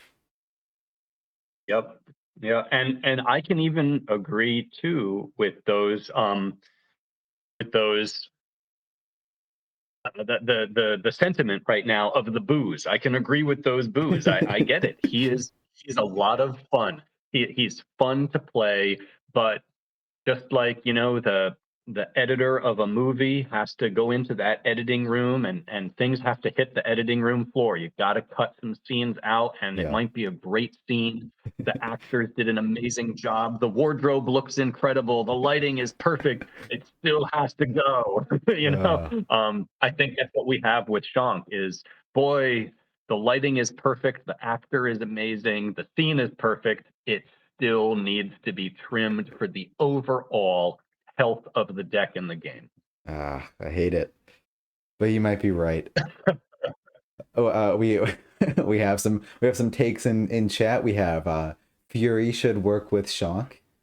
We have Shonk in starting setup. Interesting takes there. Interesting takes. Just 3 copies of Shonk as the champs. I like the way you guys think. Um, 3 copies of Stomp. the yeah, the only thing thing that feels weird with this deck design wise is the fact that like I just never play Ragnar. Targian is great, and like Targian is like the champ that like as a beginner I'm like this champ sucks, but like you're just like what, all of my shamans get +1 strength, and then at the end of that I have a 4 5 6 with far shot. Like what an amazing champion.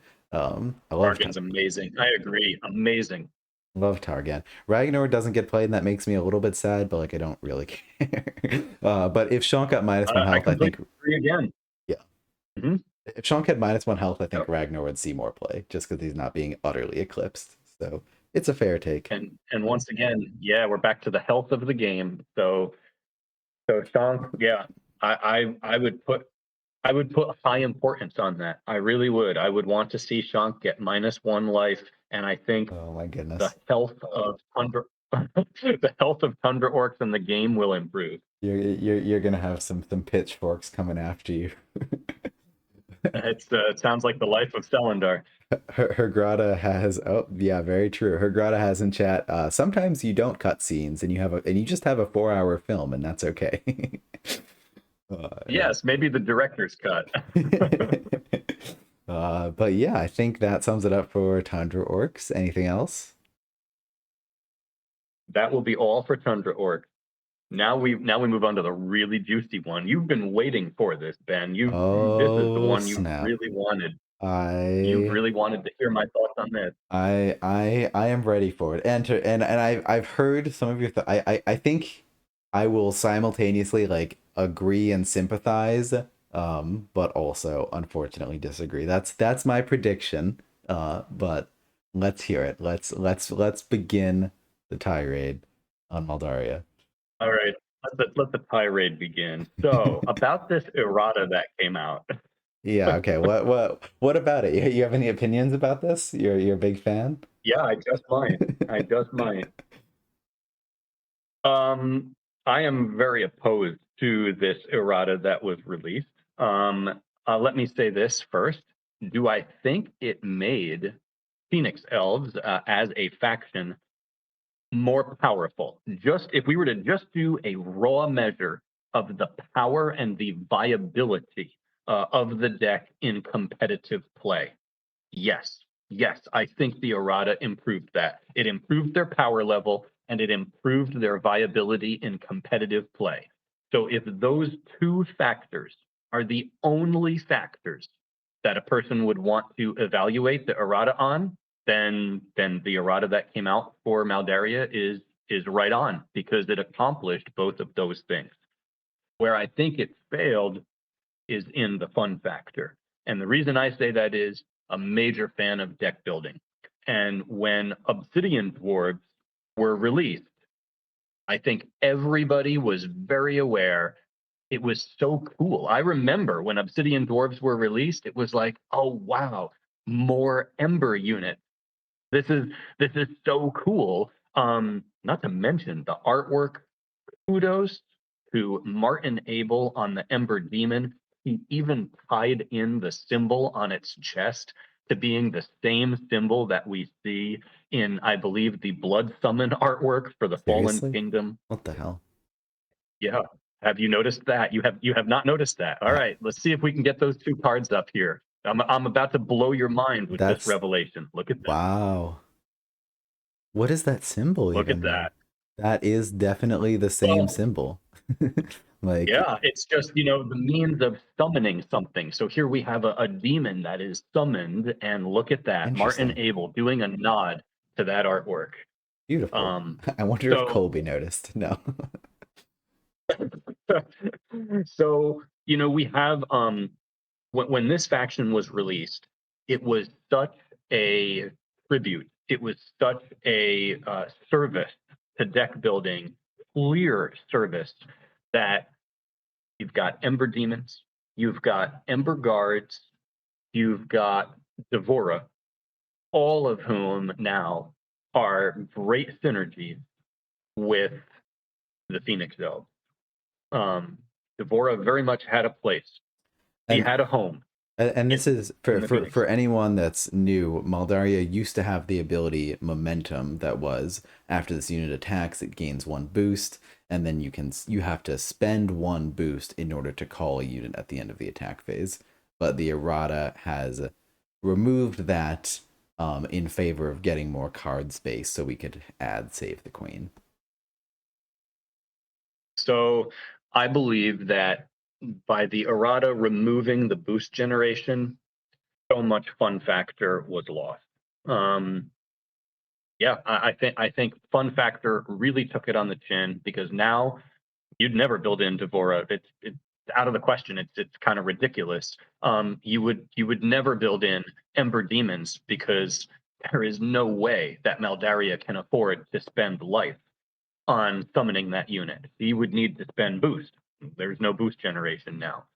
So two cards where a very clear service was done to the fans. Hey, look, we're expanding your deck building here. It was it was taken off of the table. So for that reason, I'm opposed. I am opposed to this errata, and here's what I would have done to Maldaria instead. Instead, I would have taken the old version of Maldaria and I would have made the call protection so that it affected champions and common units, just like this one does. It used to only affect commons, Yeah. and now they let it affect champions and commons. I like that part. So I would have done that. I also would have done the same that they did with if this unit attacked an enemy card, I would have made momentum, just give it a different name other than momentum, since momentum is attack an enemy unit. Yeah. And I would have done the same, made it so that she could attack any enemy card and then generate a boost, use the boost to call either a champion or a common unit, and I would have started her with 5 strength. Let's give her 5 strength. Let's see how that goes. And I would have been very open to 6 strength on Maldaria. that would have been my change instead. Interesting. So, Yeah, uh, if uh, there's a case for sixth strength, it's here. interesting. So I'll start with like with complete and utter sympathy for deck building. I hadn't even considered Devura before. Yeah, I think like I am a big fan of this Maldaria change. But yeah, I could not sit on my high horse without acknowledging that deck building players absolutely got screwed here. That just the deck building synergy that was there and was cool just isn't there anymore now that she doesn't get boosts. And I hadn't considered it. I'm glad we talked because I hadn't considered it as much, but before because like I was like Royal Guards and Ember Demons, like Moldaria doesn't get that much boost to like even really use those that much. So I was like, eh. But no, Devura is yeah. So Devura, you definitely do use.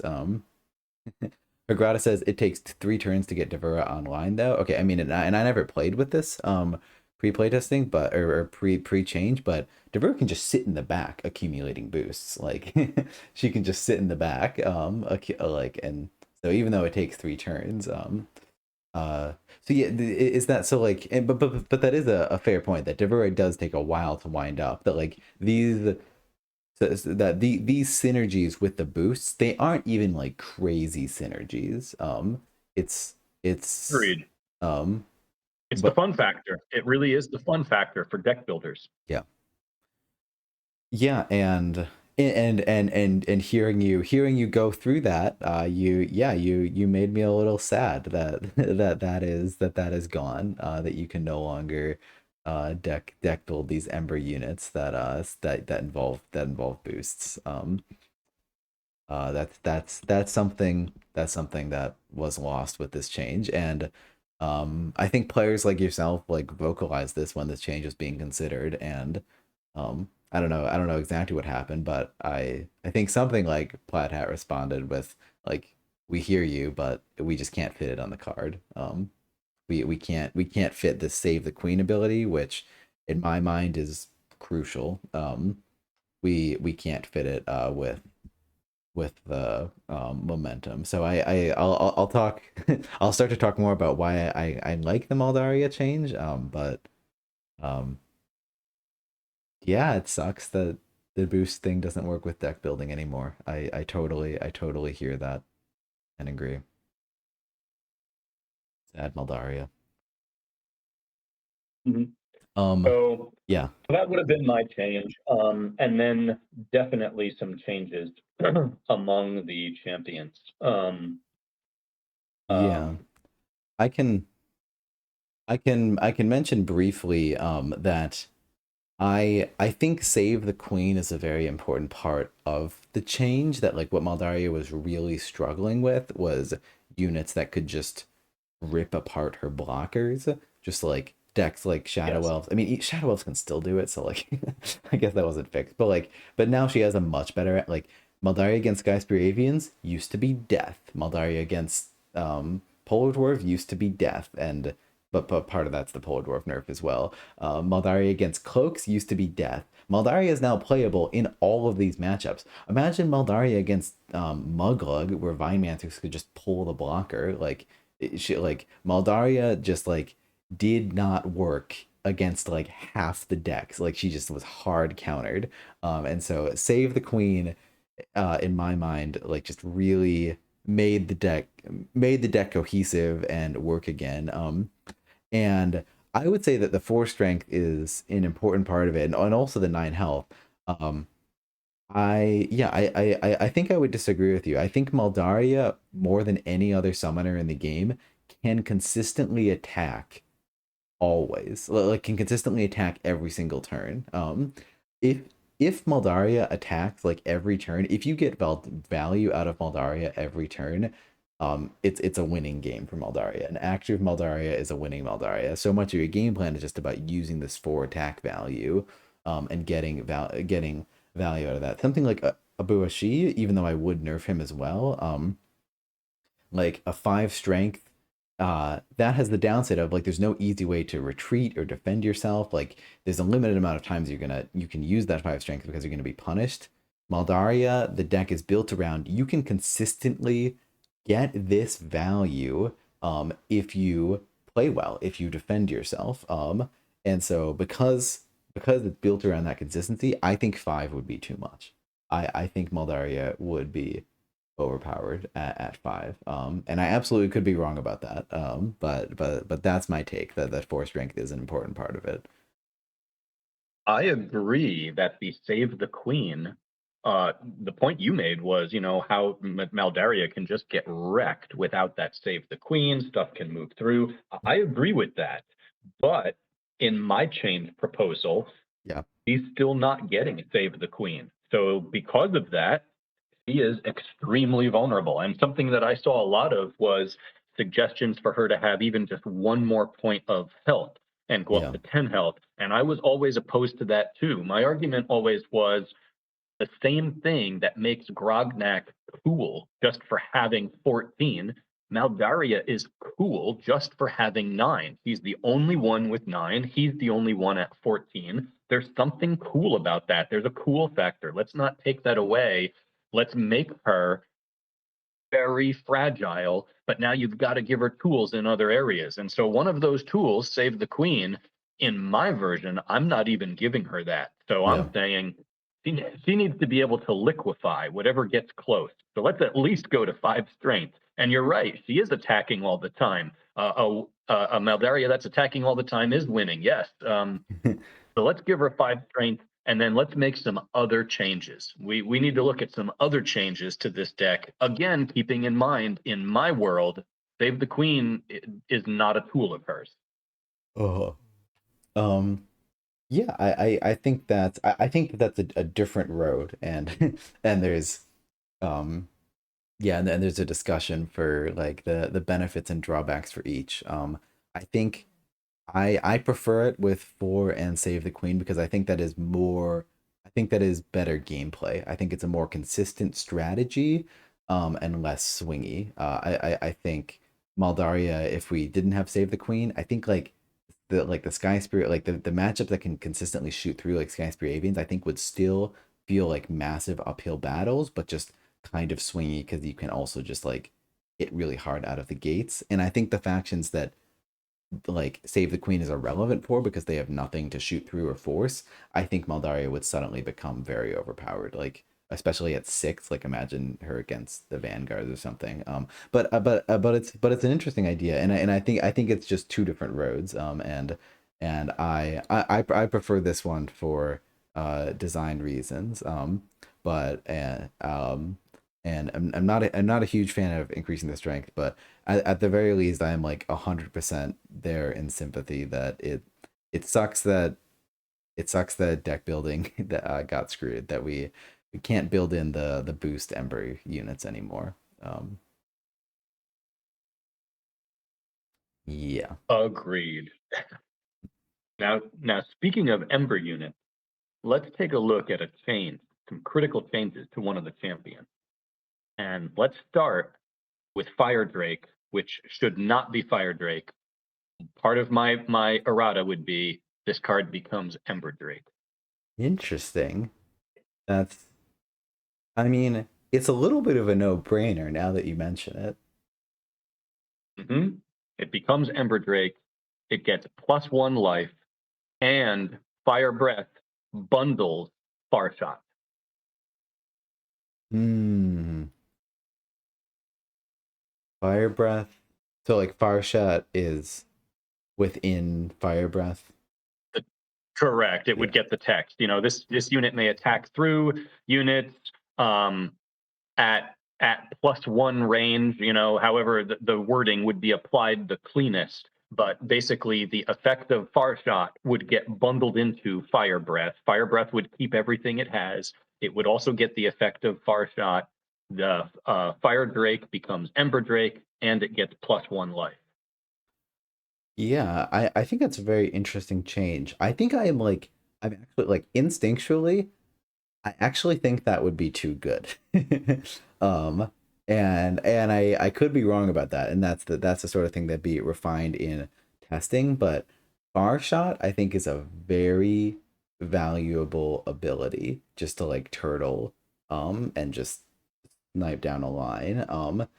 Far shot on a unit with this much health, I think, is could be a menace. And even for like the 8 cost, I think could be too much. But I don't know. That's just an instinctual take. Yeah, when I like your word menace, and my counter would be when you're at 8 cost, you need to be a menace. When you're at 8 cost, when you hit the board, I want to see a It's menace. fair. It's fair. Yeah. You Yeah.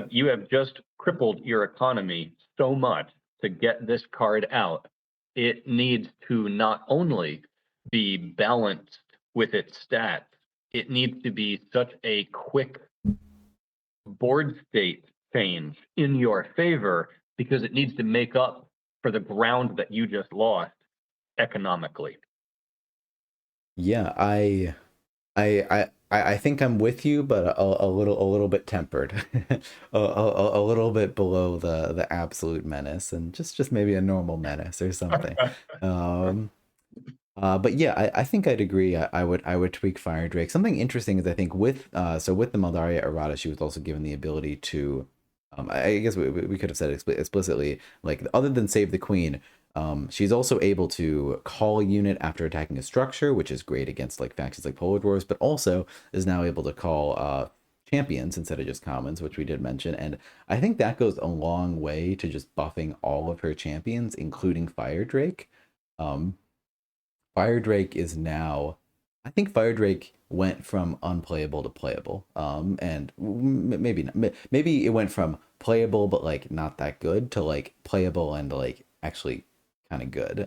With the Maldaria change, to be able to call champions, just because like just being able to call Fire Drake just means like that you can pretty consistently get it to only be exposed on one side, and like you can get a ton of use out of that 4 attack and even fire breath.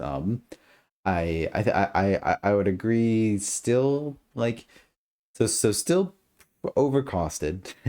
um, I might only I might only lean towards like 1 or 2 health. But I think it now like it's now in the place where I would not change Fire Drake unless we're in like the nitpicky let's get the best of all possible worlds. Like Fire Drake is not on my change list anymore, which am shocked to see because I used to think it was like one of the worst cards out there. But I would be in favor of just a small buff. Um, but yeah, it always does feel a Yep. little bit underwhelming. And again, in fairness to that point of yours, I can't say as I would actually disagree. I would ask, everybody keep in mind as I'm discussing all of these changes to the Phoenix Eld, it is on the premise that the Maldaria change is the change that I propose. That's fair. That's fair. Because yeah, yep. I will So keep that in mind. with that in mind, Flare goes to 0 cost. I think yeah, I think with the change you propose, I think that's fair. With current Maldaria, I'm a pretty hard no. Um, because I think it would be too good. I mean, I think like truly with current Maldaria, its value is like 0.75 magic or something. Like it's a little bit overcosted, but like not that much.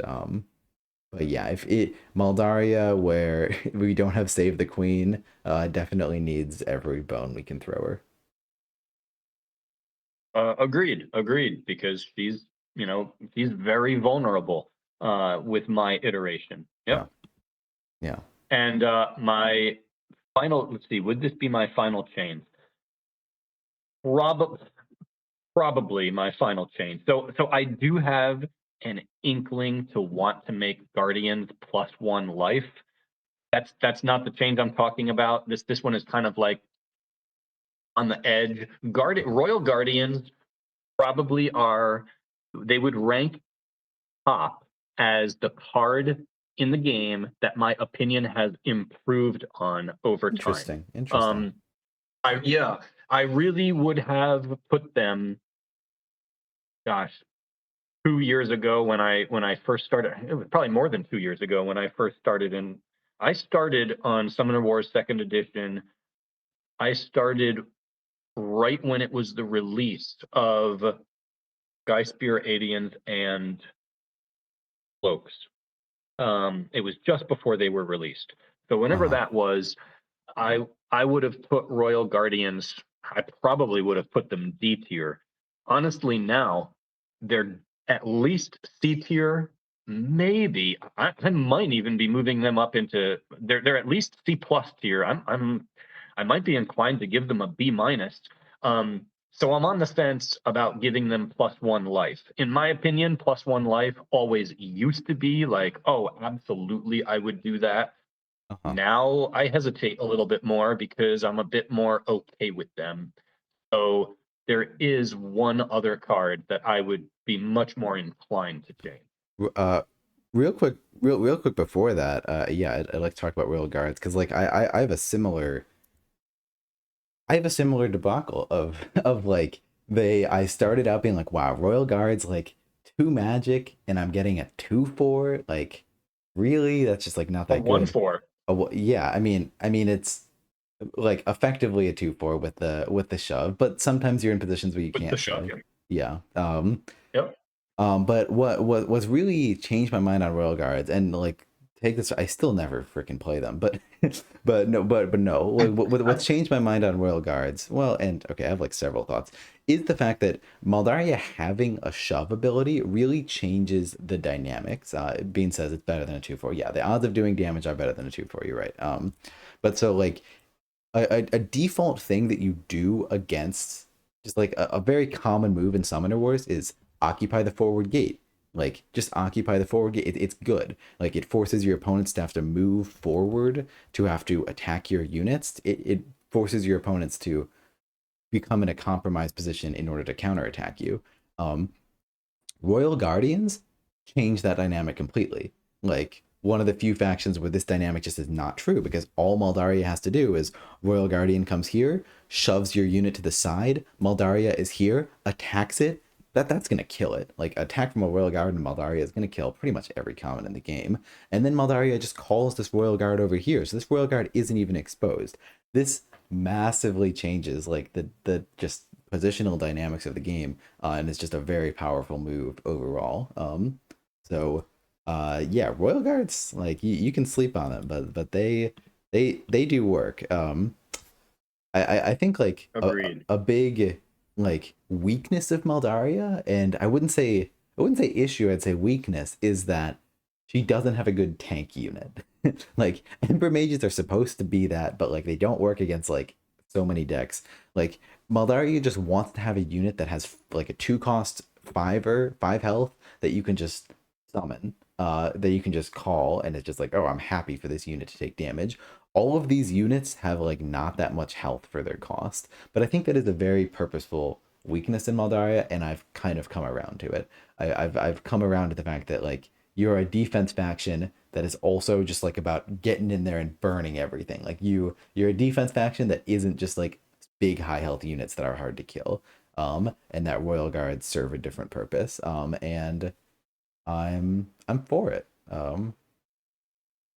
So, but yeah, so Royal Guard's one of those. Yeah, it's a big struggle because you also can't really buff it without making it like the best common. That's a problem with these commons in general, in my opinion. And I know you had something else to say, and I'll let you. But all of these commons, if you buff any of them, I think it suddenly becomes the best common in the deck. So I really struggle to buff them, and I I probably would leave them. agree with that. Yeah. Yeah, I would agree with that definitely with three of them, not all of them. I would agree with that for Guardian, Ember Beast, and Ember Archer. I Uh think huh. all of those are good examples of commons that right now are probably half of a magic too much.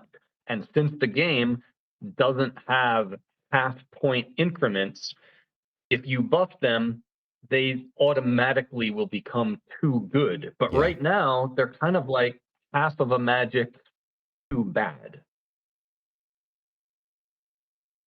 Yeah, that seems fair. I haven't thought about the values exactly. But it seems like yeah, Maldaria's comments are a little bit below. They're all a little bit below the curve. I would agree. So let's take Ember Mages, which are possibly F tier. At best, on a good day, they're D tier. Okay. And in my world, we easily give them a second ability. We give them Stalwart, um, and very likely we give them +1 strength. But at minimum, we start by giving them Stalwart and we test that. Interesting. And that was actually that was the change. I was a big fan of Ember Mage's Stalwart because that means you can't trample through them, you can't attack through You them, and can't attack through them. that's a big problem with Maldaria. Is I forgot, like, without Save the Queen, you can just be attacked through. That was my go-to change. Actually, was saying Stalwart on Ember Mage is the great fix, and Yep. is a great replacement for Save the Queen, honestly. But It lets with us Save the keep Queen, boost generating. yeah, yeah. With Save the Queen, I don't think it's necessary anymore. Agreed. But Agreed. Absolutely. yeah, without it, I think that's a good change. And honestly, if you're seeing that buff, seeing buff to Stalwart to Ember Mages and Flare to zero cost, I I think your Maldaria would would be decently playable even at 4 attack. I don't even like I forgot that Stalwart Ember Mages is an option. I I think you could keep your Maldaria at 4 attack and it would still work. That's my take. I would be game to try. Well, we'll take it. We'll take what compromise we can find.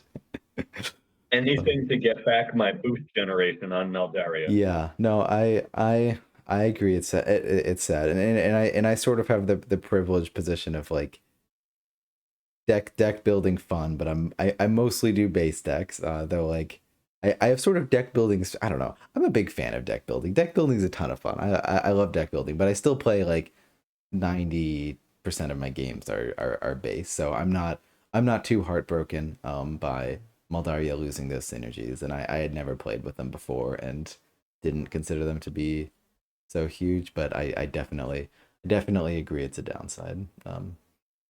It's sad to It's, miss him. and see, I'm more like at least 50-50, if not even 60-40 in favor of deck building. Yeah, and that's I mean, and that's it's great that it's great to have people play the game in different ways. And I think that's totally fair to be more upset by this change. As a bigger deck building player, 100%. So now we just have would you change anything with the Uh, current state of Phoenix Elves? So, keeping the errata that they have right now exactly as is, would you make any additional changes to Phoenix Elves? that's fair. Yeah, yeah, and we should have made sure. So all that discussion is within years. I think even within I mean your Moldaria is very different. So I guess it's hard to compare. Jexic says DBBBBB. Jexic also a big deck building fan. Even within yours, or at least Yes. within mine, I am not a fan of Ember Mage 3 attack. I know it's been talked about. I think it falls into the category of you buff any one number on any of these units commons, and it suddenly becomes the best common in the deck. Suddenly, this becomes a deck of you play all 4 Ember Mages because they're the best unit, and Holios is a must play because Ember Mage at 4 attack with Holios is just insane. I think it sort of breaks the internal balance of the deck in a way that becomes less interesting and less fun. So I yeah I can't change any of these units. Like Royal Guard is like the one that I'm like I kind of wish I could like give you like point 0.3 extra health or something. Puff the epic, Yeah, says Sagrada. I understand. um, so it in its current state, if we're doing like nitpicky perfect worlds, I'd probably give the Fire Drake like an extra health, maybe even two. I don't know. But Mhm. I'm pretty happy. I think Maldaria is like in A tier, maybe A minus, but I think Maldaria is in a good spot as a base deck where it is right now. Um, and yeah, Beans made a good point earlier of like just like all the commons fit the glass cannon theme. Yeah, like it's a weakness where like I think the deck works as a whole. What about you? Any changes you would make to base Maldaria? Or to Maldaria Yeah, as she stands right when now? Yeah. to Moldaria as she stands right now, yes, I would still be inclined to change Fire Drake. That would probably get my top attention. Mhm. Um, I don't know if +1 life would be good enough. Boy, I'd be inclined, and this is I'm sure most would disagree. I would be inclined to go -1 cost. And -1 cost and no other changes or any other changes? No other changes. Nope, nothing else. No other changes. I think that could work, honestly. um, I I do think I do think it is like overcosted enough now that might work. And I did hear Vexer say the other day that's the change he would make. And surely Vexer is never wrong, right? Seven cost could Absolutely. se- seven cost could be, sorry, background noise. Seven costs could be too much, and I definitely think that like Maldaria being able to pull champions helps a lot.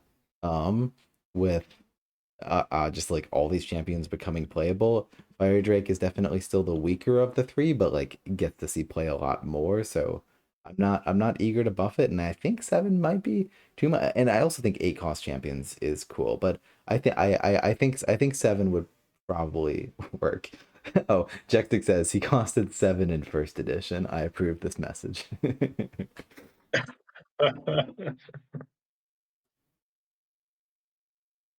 So yeah, no grand debate there. And that would be all. With the All way right. that they stand right now, I think that would be all. Is I would want to give attention to Fire Drake.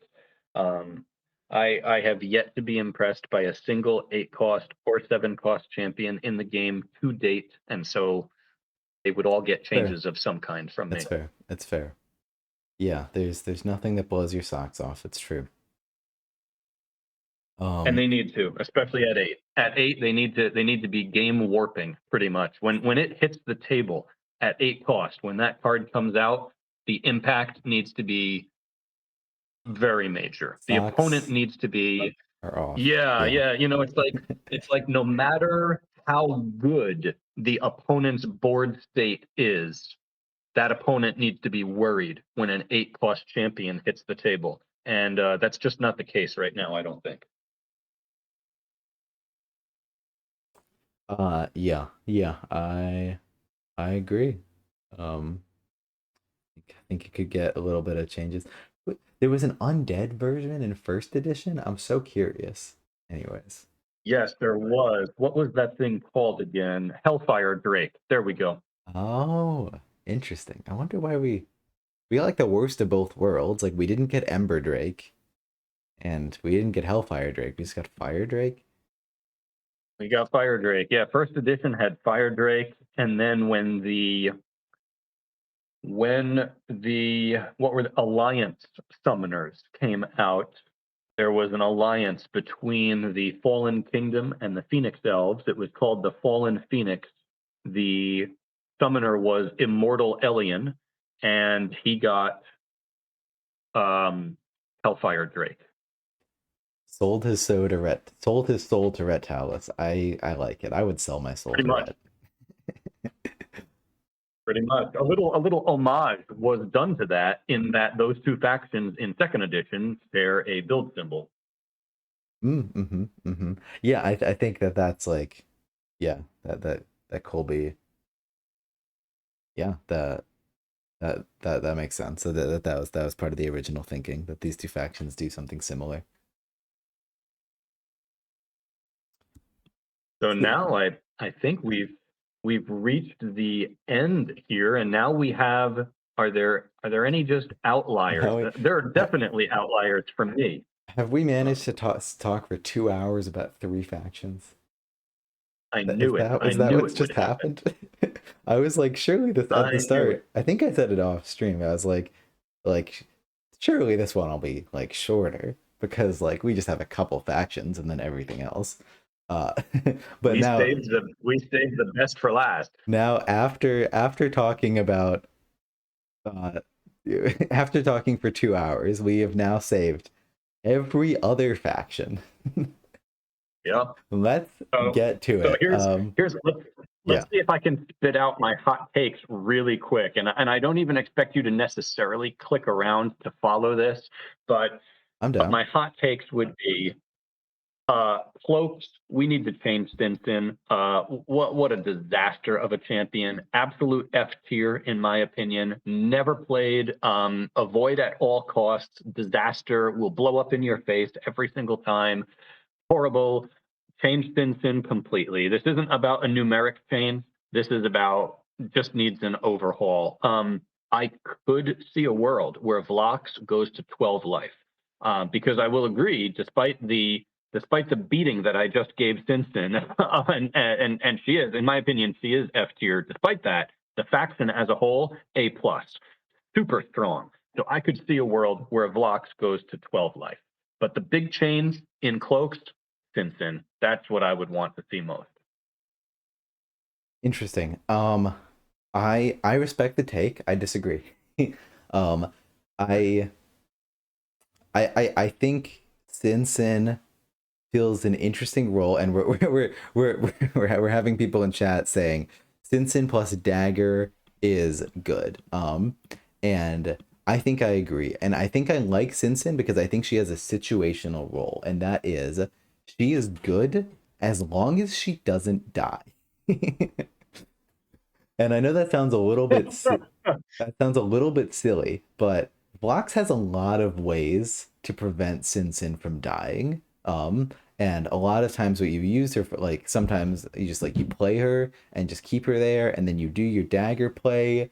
They're like you use Sin Sin as a blocker. Sin Sin takes 4 points of damage, and then you just retreat with Sin Sin, and she's never seen again. But Sin Sin also always has that threat of getting the infiltrate kill. The infiltrate kill of just like if Vox does enough damage, well, then you can just get to the back row, or is another thing that Vox could copy to get out of there. So I think Sin Sin has has interesting uses, and like fits my definition of like interesting champ that you have to do an interesting thing to make work. So I'm a fan of Sin Sin, but I respect it. As for being a great combo with Dagger, my argument there is anything is a great combo with Dagger. Dagger is an amazing champion, A plus, if not S tier. If it costs 0, it could be a terrible card, a la Simpson, and it will be a great combo with Dagger because Dagger will carry the show every single time. What an That's amazing fair. That's champion. fair. It's funny that like Cloaks is maybe the one deck that has an autoplay champion that I don't really mind. I don't know, and maybe it's just like Cloaks overall are like the one deck that I kind of like just don't like overall, just for like personal reasons, like they killed my parents or something. Um, but I'm so used to Dagger just being a part of the default Cloaks play. Like you never discard Dagger. You always need to threaten the kill with the Dagger. That's so essential. That like it doesn't, I don't know, like Cloaks just play a slightly different game that way, and it doesn't bother me so Dagger's like the one instance of an autoplay champion that doesn't bother me. For some reason, Cloaks have managed to do that. Um it, So, yeah, I have one more for Cloaks. Did you have anything else? okay. That would be my others for cloaks would be They would be more like just kind of whims on my part. Machinist, I could see them going to 5 life. I think they're overhyped. I don't think they deliver at their 2 cost range. So I could see a machinist getting 5 life, but I'm also not really going to be heartbroken if they don't. For me, the big change is Sin Sin. Interesting. And I'll maybe I'll start trying to do more like I agree or I disagree without giving a full justification. But press me if you want more. So I think with Machinist I would disagree. And my hot take for blocks is I think super blocks, final form blocks, where we put a moto boots and a hand cannon on a machinist. Machinist goes in the back corner and is never seen again, and blocks can hit for 8 dice every turn. I think that is lame and stupid and overpowered. And I would change it by hand cannon says place this card under a ranged common, so you can't put it under machinist anymore. That is the change I would do to I cards. really respect that. Yeah. I hadn't really given that much thought. However, yes, I like it. I like the sound of that. I could see that. I could see that. I would almost be inclined to say that if that is done, then leave Vlox with 13 life and just make that change instead. I think that's probably fair. Yeah. I think that change alone like might Blancs is in S tier in my opinion right now. I mean, and I'm not great with tier lists, Yes. and I'm not great with Yeah. blocks either. I think that change alone would probably bring him down to A plus. Which but I could be wrong, but I'm a big fan. I only have like a few here on out. I only have like a few changes, and this is like maybe the biggest one of like I think that would be just a very good and easy change to do. I like it. I do. I like it. Now that I think about it in the moment, I like that change. I It's will preventing cheese play. capitalize on this momentary impulse. Um, all right. I mean, we can just briefly click on them and say if we I have don't anything. see I don't see anything for Sky Spear Avian. I They're my agree. favorite faction, actually. They are. I just like made a post in the chat in like the Discord being like Skyscraper Avians just have a certain magic to them that like no other faction has. I think they're just very unique. They're a great faction. They are my favorite to play, so I wouldn't make any changes there. Next up, Deck Fungal building Dwarves. player favorite faction Skyscraper Avians. No. Uh, Yeah, I know. so great comment. Touche on that comment. Yeah, the worst faction for deck building happens to be my favorite. Yep. yes, yes.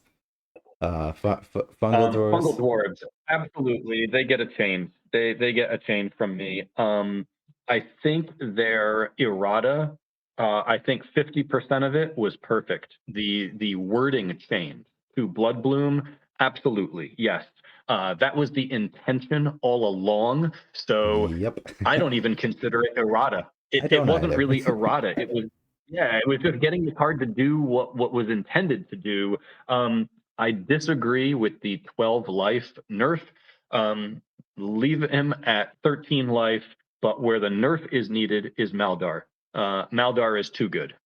That's fair. Yeah, way too good. Maldar is another case. It's like who cares about giving boost to a target? You can just play Maldar, period, to get an really a 7/3 for 3. Um, it's too good. Maldar is too good. Yeah, definitely deck building Maldar is too good. I think maybe the biggest mistake actually in Fungal Dwarves is Maldar should be only dark. I think Maldar breaks every single growth deck he is ever gonna be allowed in and should never have been allowed in a growth deck.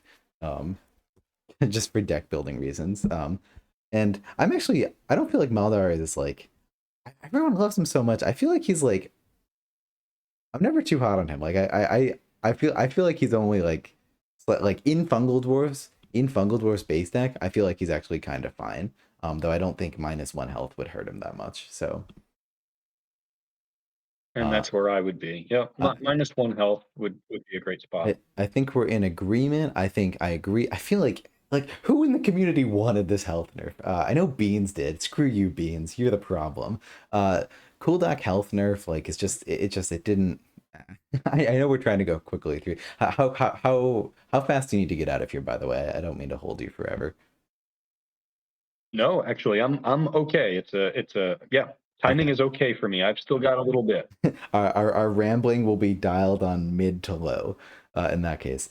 Yeah, cool dock health change. Like it just what does it do? It increases, gives cave goblins and wayfarers a chance. It doesn't. It doesn't help cave goblins and wayfarers. They still never freaking get to him. But what it does do is it hurts cave goblins' worst matchups, the ones that like cloaks, shadow elves that like are gonna kill cool dock. Like this change purely makes the matchups more polarized. Like the struggles against the matchups that he was worst against, and it like has like very little to no effect against the other ones.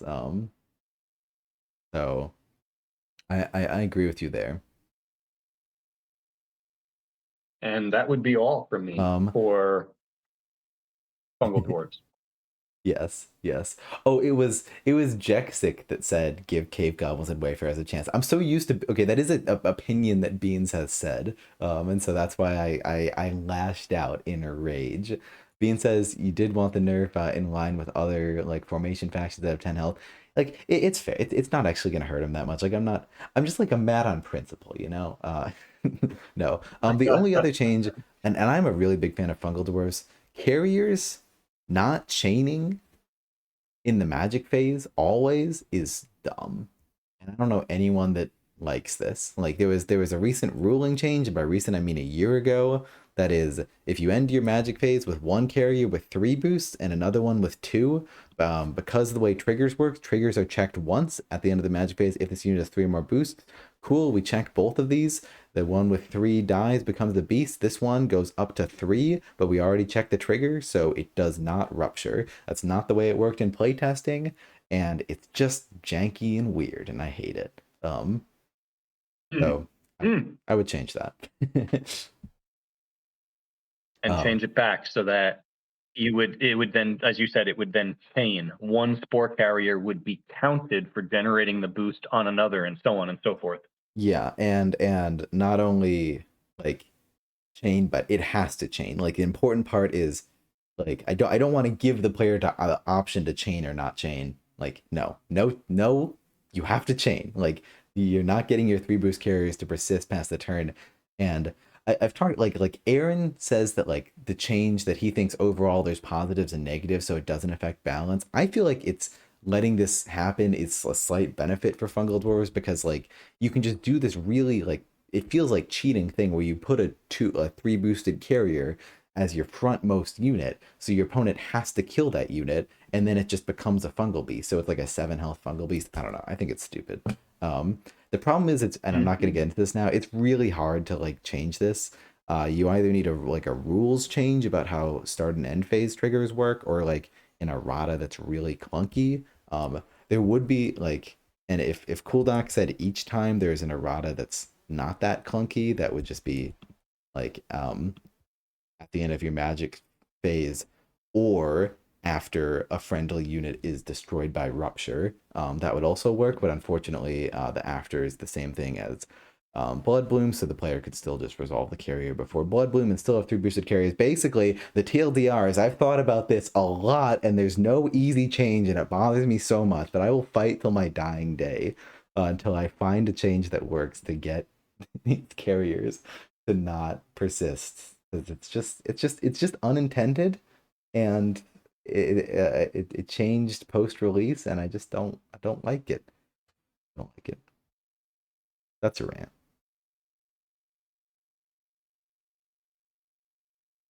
I I support this rant. Okay, it's been supported.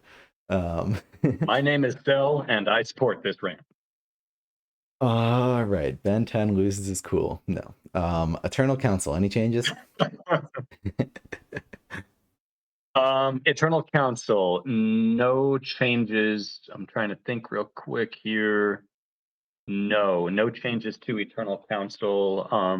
Well statted units. The Mind Knight is a great example of a 4/2 for two, and it works because its ability is just so brutal. I'm looking actually Katu, another great example. What a great six cost. Example of a Yeah. champion that really meets its cost. You know, it really meets Yeah. that slightly more punishing six cost. So well done. No changes here for me. And I find this faction to be quite a lot of fun. I like the Eternal Council. I agree. No changes. The only change I would do that is unfortunately like out of the question because it's nitpicky is the wording of Enigma Sage and Citadel Advisor leads to this we leads to a weird interaction. I would change it to uh uh I would just insert here, if you do, you may add 1 damage to the target. Because the way that Summoner Wars has been ruled now, Yes. when Eternal Council was originally released, like Joe sort of erroneously had a move on button that you could just press to add the 1 damage and to force your summoner 1 space, and so it was never really noticed that this was an issue. But the way the rules of Summoner Wars pretty clearly are that if an effect does not say it's optional, it isn't optional. So if you bury a card, you have to do damage. And what the question then is like, well, as you read this, if you can't do damage, are you still allowed to bury a card? Or if you bury a card, do you have to do damage only if you can? And Summoner Wars just sort of needs to make a ruling on that as a whole, and the ruling that we've chosen is like do as much as you can of every effect and ignore the rest. So what Enigma Sage has become is you can always bury a card, but if you are adjacent to a unit, you have to do the damage, even if it's a friendly unit, which is just weird and silly and janky. It doesn't really matter You because make a like great point. I had forgot about that. Yep, and you're right. That needs to change. Great point there. Yep. yeah, it's a very small change, and I was upset about this, but then it's like, how many times do you really want to be like you only want to do it for Katu, and like sometimes some other I don't like it's not it's like I don't know. You do kind of want to bury it's not that relevant. It's not that big of a deal. It was a small mistake with wording that I would change, but it doesn't really matter.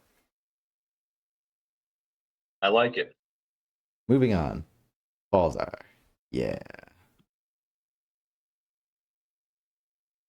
Yes, I would want to make a change here. Willpower, way too strong. Sorry, willpower is too good. It needs to be Interesting. a radius. It needs to be a radius around the summoner. Interesting. Um, Grata says perfect faction. Um, I think I disagree mostly because as a whole, Balzar I consider to be like in a very good state. Probably if there was time for more playtesting, I would want him to become a little bit stronger, but I don't know how I would do that. So that's all I got I really. think Volcor and the Forge could be made a little bit better. Um, but willpower would get my top attention for a card in this faction that it's just too strong, I think. um that's interesting. And does that come from deck building mostly or base deck? Both, both. It's great in deck building. It's amazing in deck building. It's amazing in this deck. I think it needs a nerf. Interesting. Yeah, I would probably still disagree, but I get it. And yeah, my only like I love Balzar. Balzar is such a good like I didn't under like Balzar Agreed. is the one I do deck. too. Balzar is like the one deck in this game that like honestly took me months before I understood what to do because I kept trying to do like an econ playstyle. And then someone just told me, no, just run in there and explode. And then I did that and my life has never been the same. Balzar is great. So much fun.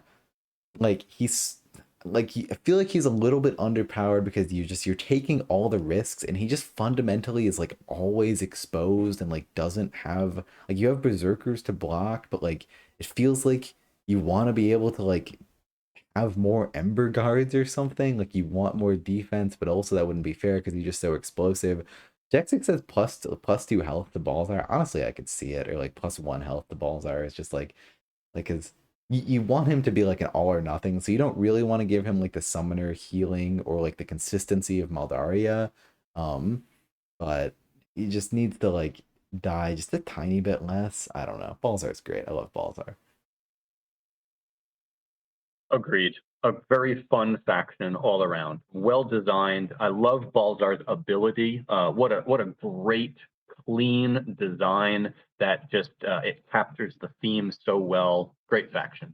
It's so unique. Just and again, Waterdeep, but Yes. Waterdeep said it's the faction of this is my zone. Get out of my zone. Like wonderful design. Agrada says uncapped blast damage. Well, that would be something. That would really be something. Moving on. Sand goblins, anything? uh, um, Blink is a little meh. But not enough to stand out like where, oh yes, I feel very passionate about a change. I just think Clink is meh. Gotcha. Um, yeah, I have no notes. Perfect faction. I could easily get behind no changes here. Okay, cool. Okay, you actually okay. I did think of something, and this is like not an actual change I would do, but if I was redesigning Cooldack, I'm sorry, I'm going back. I can do this. I have the power. If I was designing Cooldack from scratch, I would make release spores also be able to search your deck. I think that is just good for the deck overall. That would make the deck less polarizing. You can like release spores if you draw it without any Interesting. carriers, it's just bad. Release spores if it can Yeah. also search the deck, it just makes the deck more consistent, which I think is just overall good for gameplay. If you draw it early, it helps get your engine going, but then you would also need to bring the power level overall down. Not sure how you would do that. I would absolutely not change them now. They are a finished deck, but if I was designing this deck from scratch, I would start with release spores being able to search the deck, and I would go from there. That's just like I just thought of that and I had to say it. But yeah. Yeah. Yeah. Yeah. Absolutely. All right, moving on to Shadow Elves. Let's just move on. Let's just go on. No Let's notes. just go on. Perfect faction. Uh, uh, we we just we just need to move on from Shadow Elf. Yes. So Talia could easily get a change, and Talia could become, after attacking an enemy unit, you may return a friendly common unit within 2 spaces to your hand. Interesting. That's very just cylinder, but again. Yep. And um there you go for Talia. yeah, Talia is one of the few like big misses that we've had recently. Like I don't think I've ever played her. I might have, but like not even used her. Like she's just she just doesn't do it. She doesn't do what the deck wants to do. It doesn't work. I don't know. But it's fine because you don't play champions anyway in Shadow Elves, so I don't care. Um,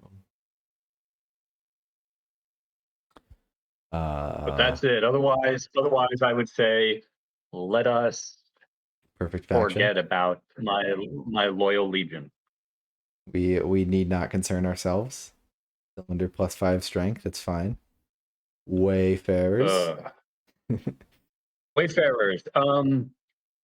I would, again, really not high on my radar. Not like, really just not a big deal. I would be inclined to do -1 life to dancers. Um, Really interesting. I Yeah, they're ultra powerful in my opinion. I think we have another case here where the 2/4/2 stat line would actually fit better. I think 5/2 is a bit too much for gem dancers. Um, Other than that, was it coordinate or was it slip by that costs 1? Could you refresh my Slip memory by there? All cost right, slip 1. by. I would be more inclined to actually trade that with coordinate. Interesting.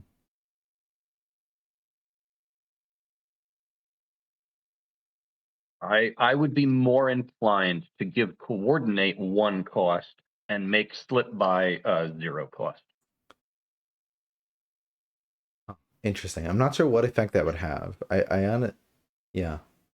Uh, I'm not sure. I mean, I feel like slip by overall is more powerful, but I feel like overall that nerf might even like be bad for them, just because like playing coordinate at 0 is so good sometimes. Coordinate can sometimes feel more useful than slip by. I don't know.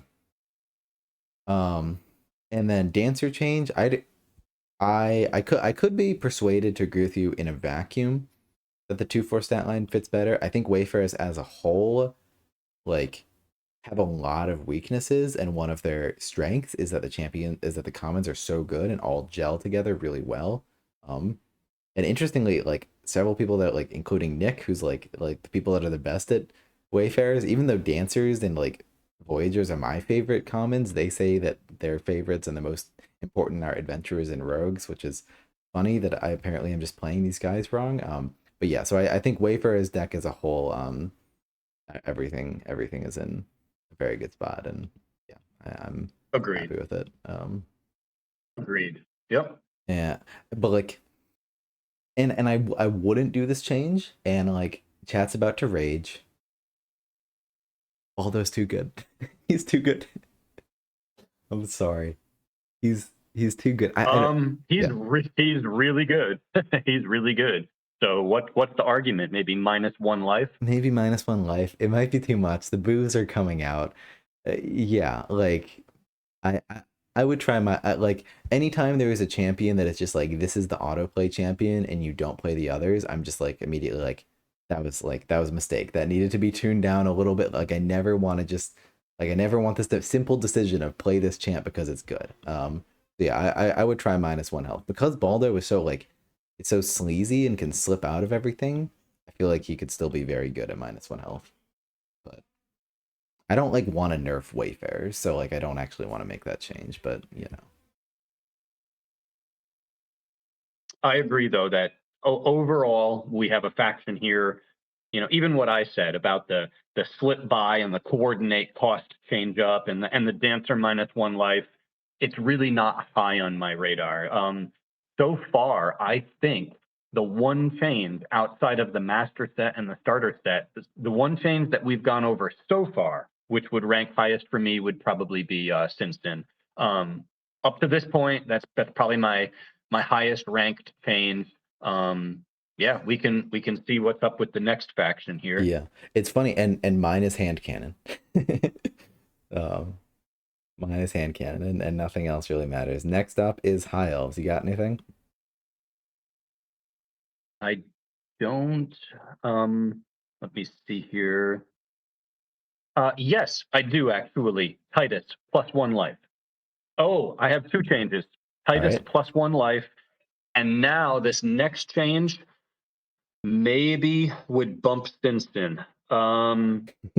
Yeah. So I slept on this. I did not realize. I really did not realize how crazy good this card was until it had been released and played with quite a bit. And that, yeah, you got it.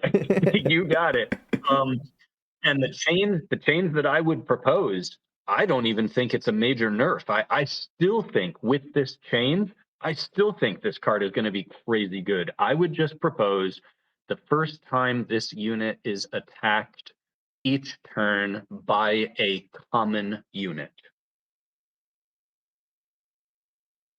I think that's fair. I think if you were to nerf high elves, I think that's the nerf to do. And I'm not particularly fond of like rock paper scissors balance of like this unit's weak to commons, but or this unit's like strong against commons but weak against champions. But like It really does feel like Arbiters of Peace do not have a counter. They are too good. Yeah, they are they are too good. Yeah. And I still consider myself pretty inexperienced with High Elf, so I can't. This is ask me again in 6 to 12 months, okay? As to whether or not I'm behind this. Like I'm not sure whether High Elves are S or A tier. If they're S, yeah, do that change. If they're A, it's probably fine. Anyway.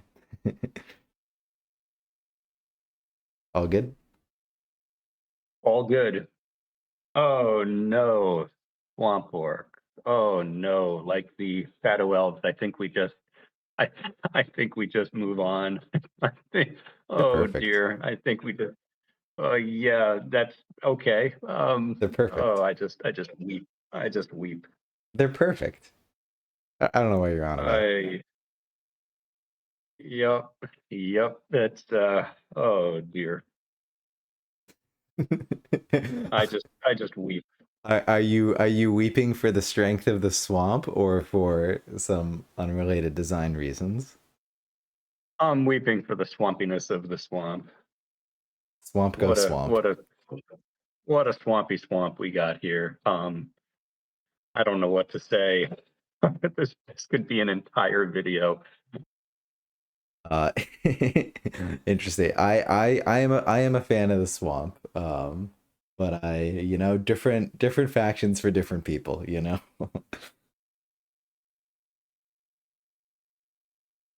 Yes, yeah, and a lot of people are. A lot of people are huge fans of the swamp orc. All right. Well, if you're not eager to go on the rant, shall we move on? Yeah, swamp orcs and shadow elves both. It's best for me just to move on. All right.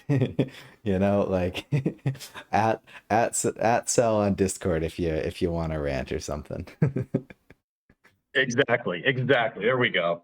All right. Thunderbed and the Mountain Vargas. Um, I would make two. I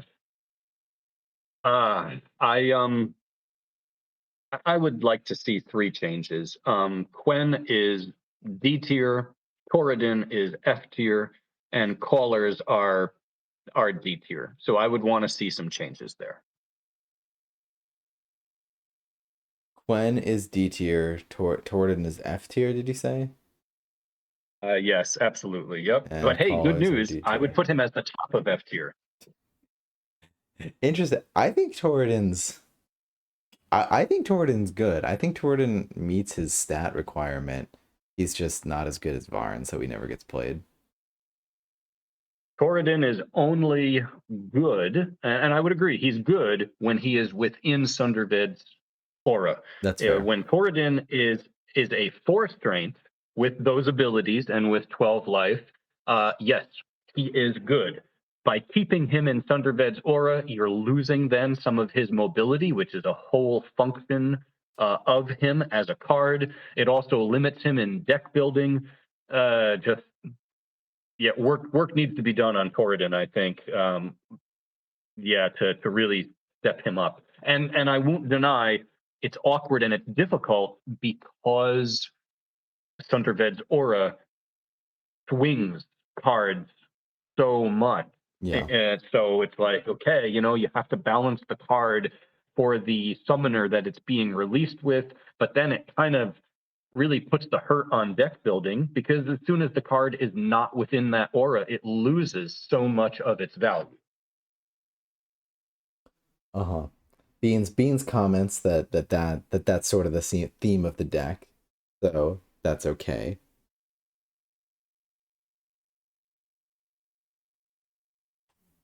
Yeah, agreed. Agreed. And it's something that the designers had to keep in mind, and I respect that is it's a tough design parameter. You happen to have an ability on a summoner that greatly swings the viability and the strength of cards, whether they're within the aura or not. Gotcha. So I think Torden is playable. Maybe you could give him a little bit more. I think Torden is playable and good. Quen maybe like needed 7 health. I don't know. That might be too strong Yeah, though. there we go. Yep. I could maybe swap Quen and Varn's health. I think the only problem that I actually have with this deck as a whole is that I do not like it if there is a champ that is just the go-to champ, and it's Varn. It's Varn. Varn is insane. Varn is just he's Varn. And I don't like that Varn is just gonna like eclipse these other champs. Like these other champs are good and playable, but Varn is better.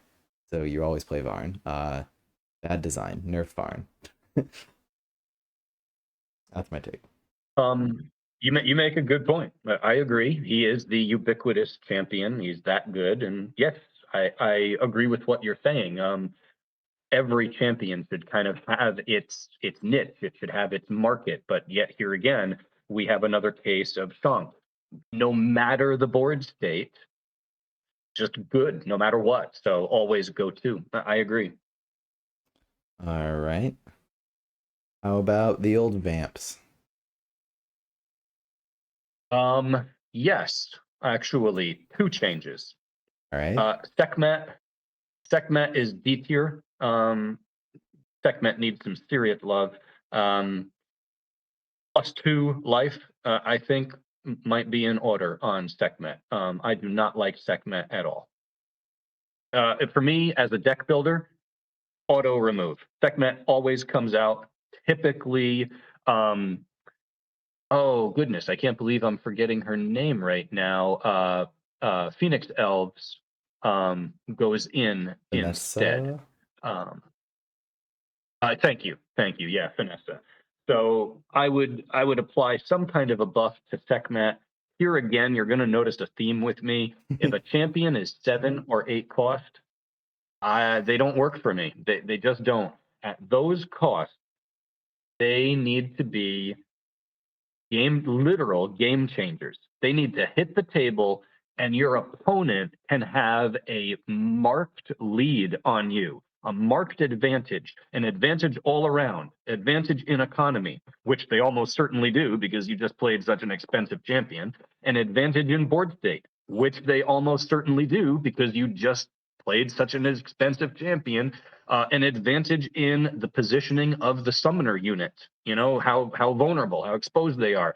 No matter how much of an advantage your opponent has, 7 and 8 cost champions, I firmly believe they should hit the board and your opponent should quake with fear.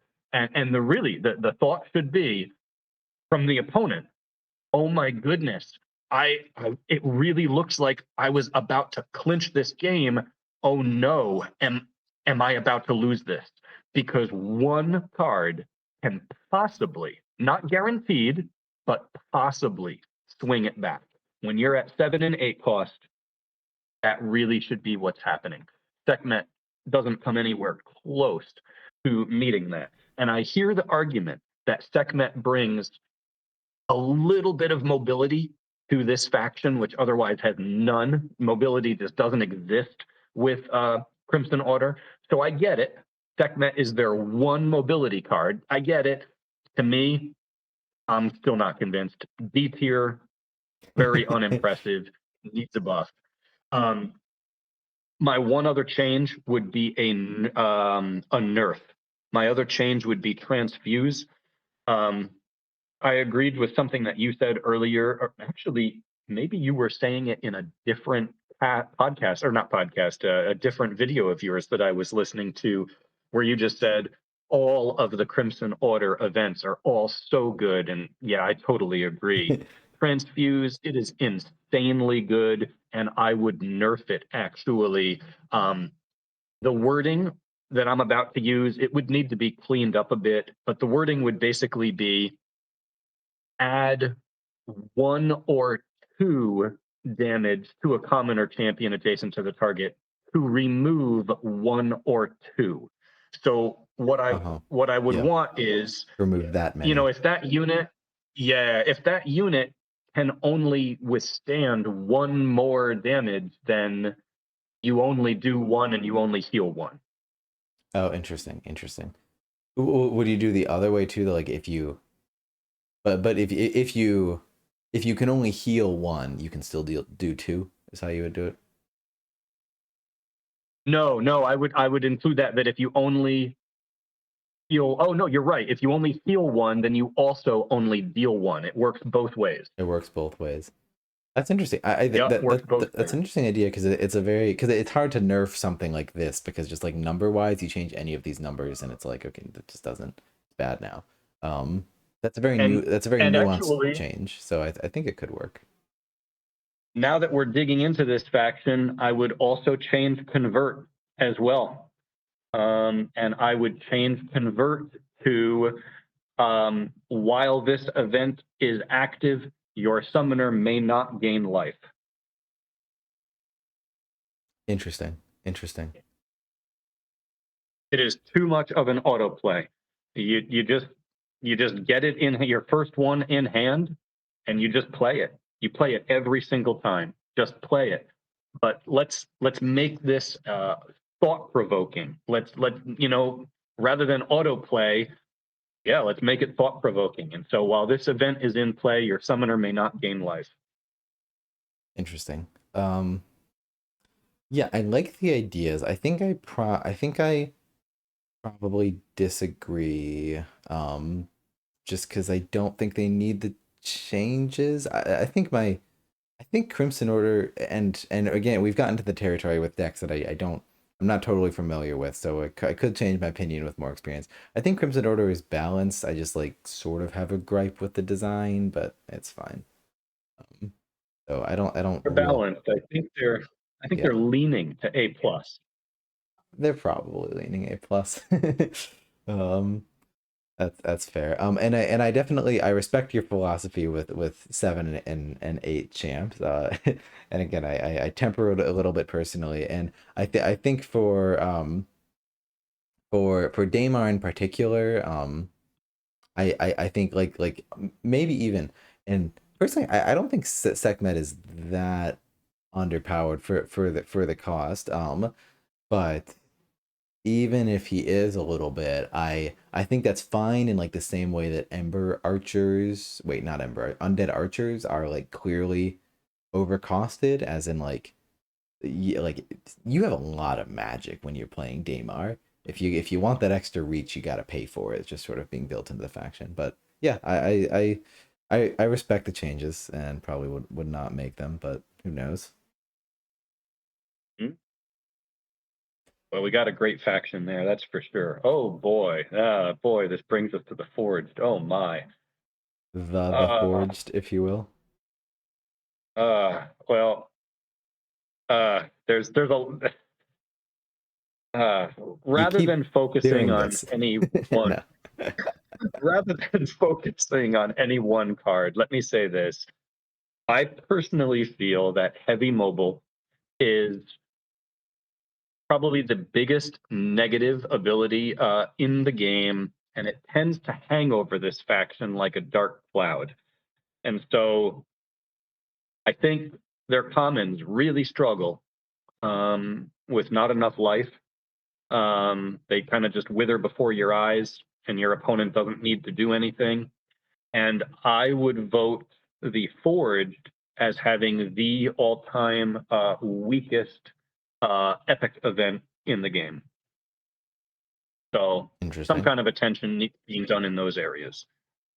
Interesting. I'm gonna pull this faction is too new for me to really comment, but so far it seems great. So far everything seems to fit together in a way, and especially in an interesting way where like the strong parts seem to be like very nuanced plays that you wouldn't think of like modulars on workshop swapping or like I don't know, like high complexity. I don't know. Seems good to me. Check in a year.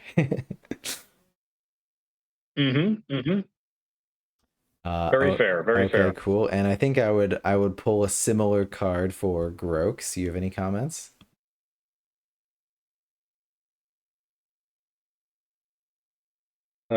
I would be I would be inclined to make Poison Potion their epic event and swap Wither Potion into Poison Potion's place. And I do that for just one reason. and that is simply fun factor. Just the fun factor of the game. If you are Ava, if you are Maldaria, um, you really, really feel poison potion. You really do. What a punishment. And it, for me at least, it can be a little bit of a negative play experience. It can really it can just be brutal. It brutalizes summoners. So one of two things: either make Wither and Poison Potion both not affect summoners, or swap them. Swap their role in the deck and have Wither Potion go into the control symbol, Resolve, go into the Resolve symbol, and have Poison Potion become Epic. Interesting. Interesting.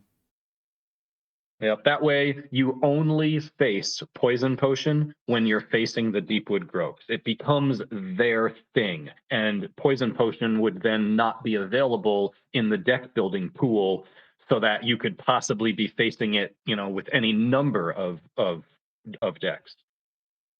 Yeah. Interesting. I can't really comment. And yeah, the only other thing I mean I could say about Grooks is they're a lot of fun. I've been loving them so far. It's again a check back with me in a year. I'm sort of the opinion that any deck that is an S tier is too strong and should probably have some sort of like the idea.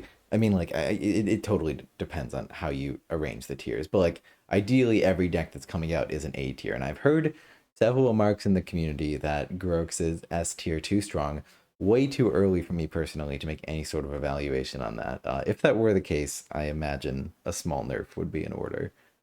But like I don't know, maybe even like -1 health on a seer or something. But Yeah, that's Sightless Fear. How about that for a potent unit? yeah, it seems a But little bit let's insane. Yeah.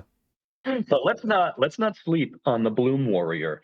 Really, you know, uh, people, and I don't disagree with this. People really got on the case of Royal Warriors in Crimson Orator as Mm, being so powerful, and I uh-huh. don't disagree. They are incredibly powerful. They are. Yeah. However, look at the Bloom Warrior with the ease of getting boost onto that. And as this game develops and we get more Earth factions coming out, which are going to be more boost focused and have more ways to generate boost, the Bloom Warrior, I tell you, don't sleep on this card. I think it's going to be very, very powerful. I think so. I mean, yeah, it is their token powerful things. I mean, lots of we have a 6 strength 2 coster frowny face for sure. I mean, lots of factions have ways of getting to that level of strength, but in a common means you got 4 of them. uh, some like Edia has insight, but we have it in a common, and so it's definitely very powerful. Yeah, and notably, both the Warriors and the Seers have like very easy ways that they could have been tweaked. Like they could just come in, like comes in with 1 boost, could be on either of them. So, but I don't know. Remains to be seen in my eyes whether or not there are long-term meta issues with the introduction of this faction that is totally gonna be fine. I promise. I would actually tend to feel that they are totally going to be fine. I really think a lot of the sentiment of them being, S tier, them being overpowered, I get it. I think that sentiment comes from their ability to suppress opponent factions. That's what they do. In fact, if you go to the Summoner Wars zone and you look at the page where they have the ratings of the factions on across different categories, and it talks about what are the factions like on offense, what are they like on defense, what are they like on control. You'll notice that the Deepwood Grokes, I'm quite sure they're the only faction that gets a 5 out of 5 on control. um, Uh-huh. there's a reason for that. They suppress the opponent faction like no other faction does. That's And them. Yeah. it's going to make them feel OP.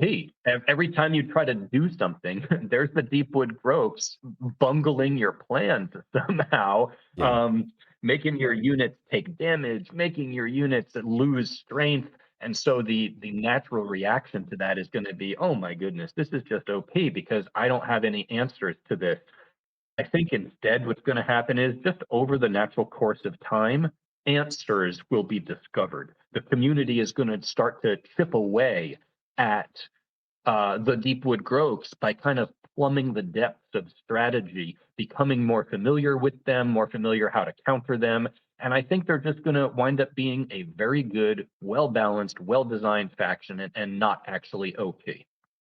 All right, I'm gonna quote you on it. No, I absolutely hope you're right. And the tides of Summoner Wars time would indicate that you are, and that's why I'm very skeptical of the calls of S tier OP, is because it's happened time and time again, and then we found an answer. Like, I remember back in the day when everyone's calling Edia 8 attack. Oh my goodness, we have a summoner that can attack for 8. This is clearly overpowered, busted, blah blah blah. Cool deck, it's just like infinite value. How do you deal with this? Both of these summoners are now considered just like very average mid, like, because they were very unique and took very unique counters. Okay, more for cool deck. Edia, you just kind of hit her and she dies.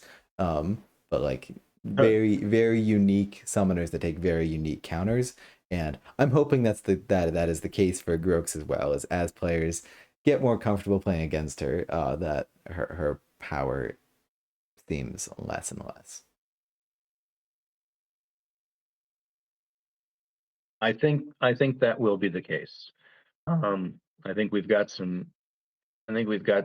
just a really healthy pool of factions, great balance, and I'm hopeful going forward. I am hopeful for errata. In our first video, I think I mentioned when we reach the halfway point and we have right around 33 factions, kind of when we're in that wave where it's midway. I'd love to see an errata pack for the first half of the game, and then all the way at the end, we've released 66 factions. Let the dust settle from the last wave, that final wave of cards. See how things shake loose, and do another errata pack. I would love to see that as well.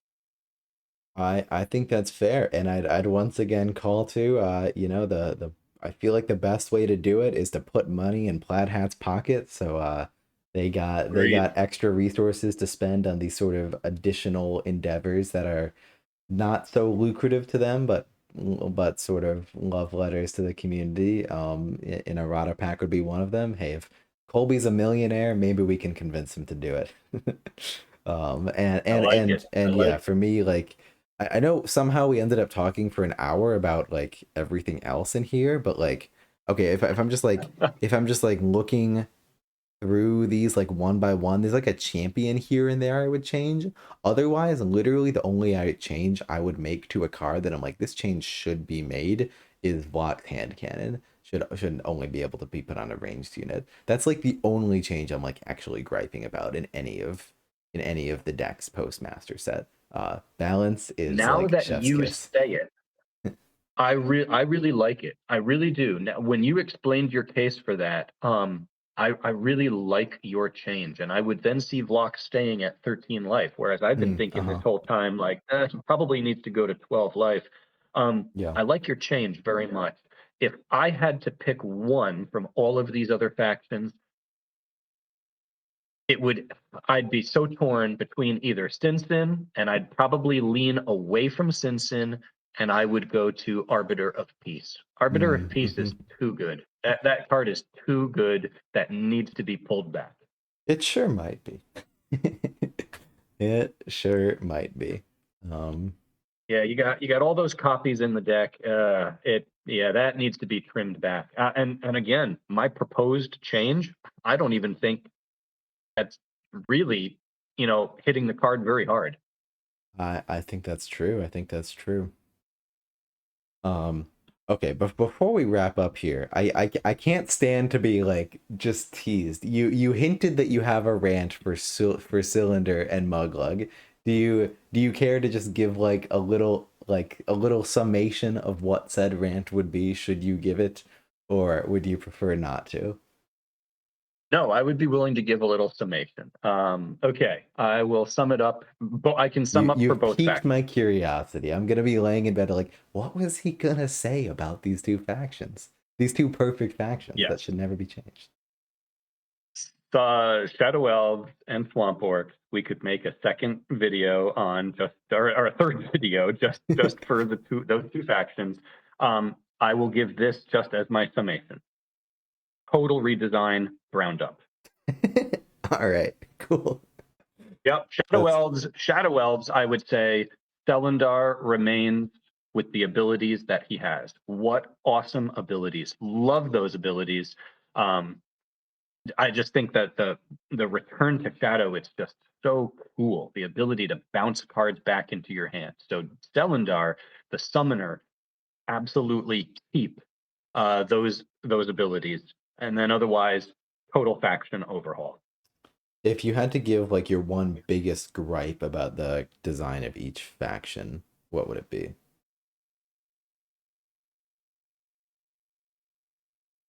Great question. I would say Or like overall, like everything Shadow. together, not necessarily just like one thing. Sure. I would say Shadow Elves. The summoner is dripping with theme. I love the theme, love it, and the rest of the faction fails to capture. Swamp Orcs, I would say, all over the place. Um, I think Mugwug's ability is super cool. The way that the summoner like pulls boosts off of other units to do cool things. You know, her own ability being Reap, but we also have Emerge, which is a separate rant from me. I do not like the feeling of what I call a mini game within the game. When I'm playing Summoner Wars, I want to play Summoner Wars. I feel like Emerge takes me out of Summoner Wars, and it becomes this strange, like, play Blub 3 times game where Blub isn't even very good. It's not a very impressive champion. It's a very blah, forgettable champion. But with Emerge, you bring him out 3 times, and then it feels like this weird mini Fair. game. It's Like, fair. no, I'm not really playing Summoner Wars. I'm now playing against a faction that's doing this very strange thing. So there's that, and then I just feel that they're all over the place. Take a look at all of the water units, all of the water commons that were released up until Swamp Works. Look at all of the water commons, and then after really let them soak in your brain. You're pulling them up now. Yeah, Look I at see those him. water commons. Now the Swamp Orcs water commons. I don't even. Okay, let's see if I can just know offhand what they are. Okay, it's water and growth. Okay, I'm guessing that these two are the water comments. Let's see if I'm right. Yep. Yeah. Okay, so clearly they have some thematic. But I see what you're saying. That is, water is normally a symbol of high high health, and that is not the case here. Big bruisers that have a drawback. Obviously, with Bear Cavalry and with Frost Mage, not necessarily the drawback, but they're bruisers. The water symbol, for me, I like theme.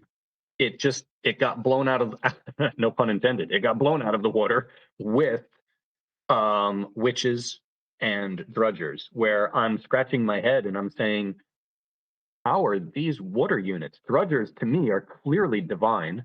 That's a divine unit right there. Witches, I don't even know. Maybe spirit.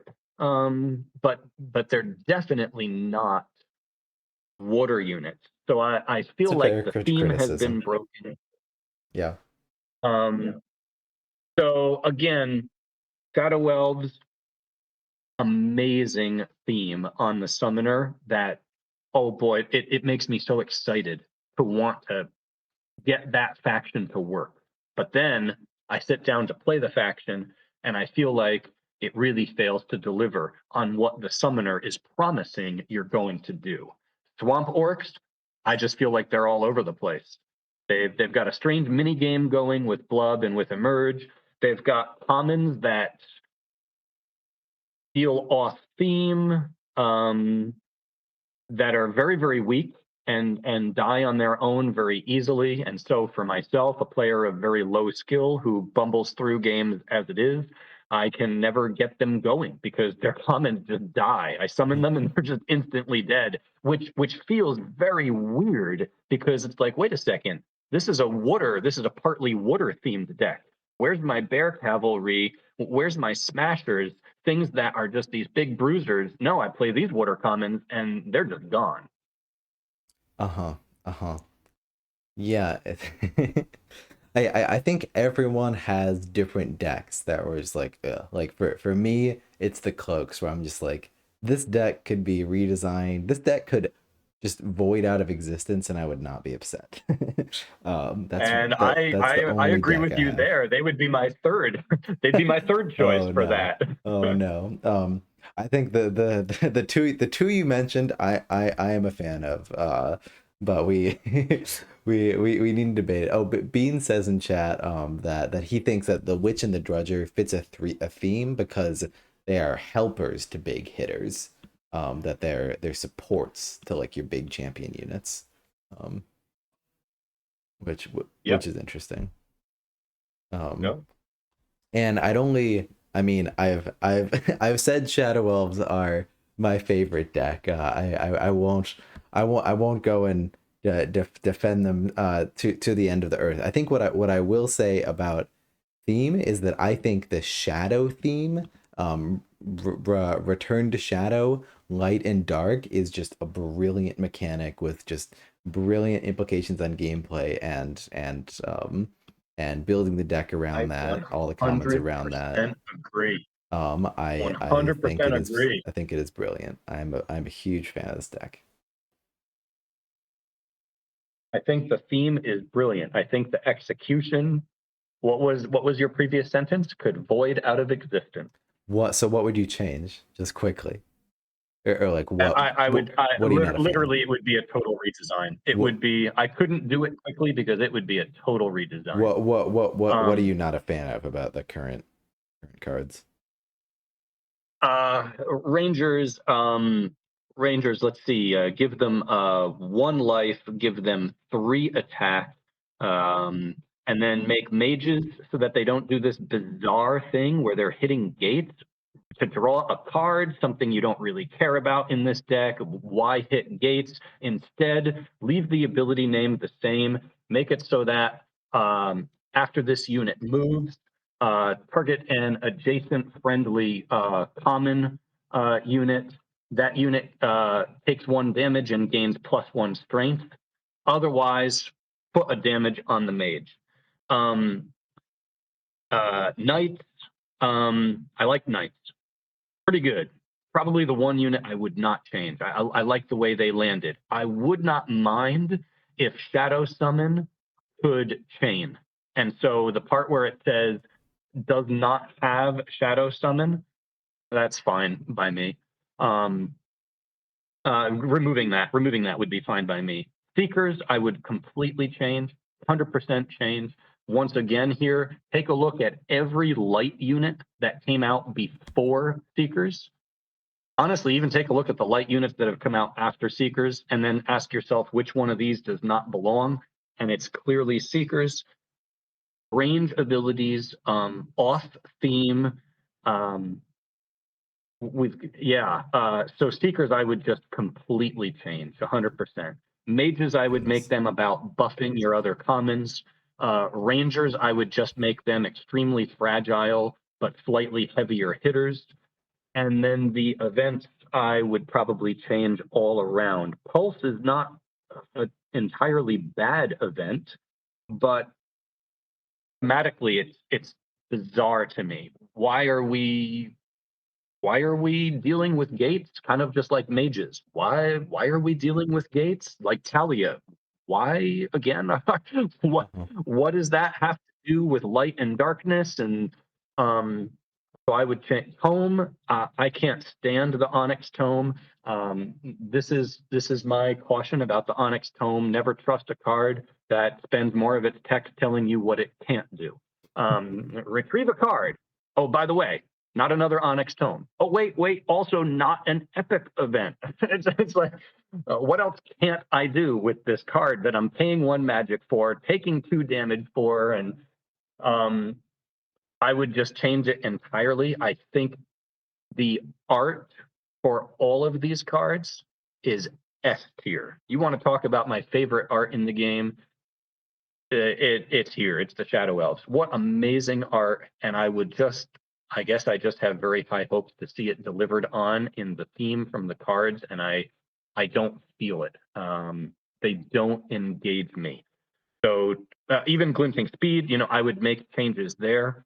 Um, I would change Celander's strength. He would go down to 4 strength. I would not make the focus so much on assassinating with Celander and bouncing his 5 strength in, um, to kill Samara. I wouldn't change a thing.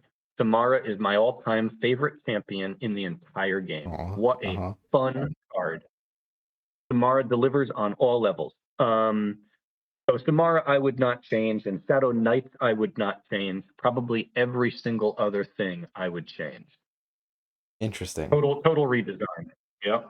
So I expected to be like viscerally horrified by you trashing on my favorite faction.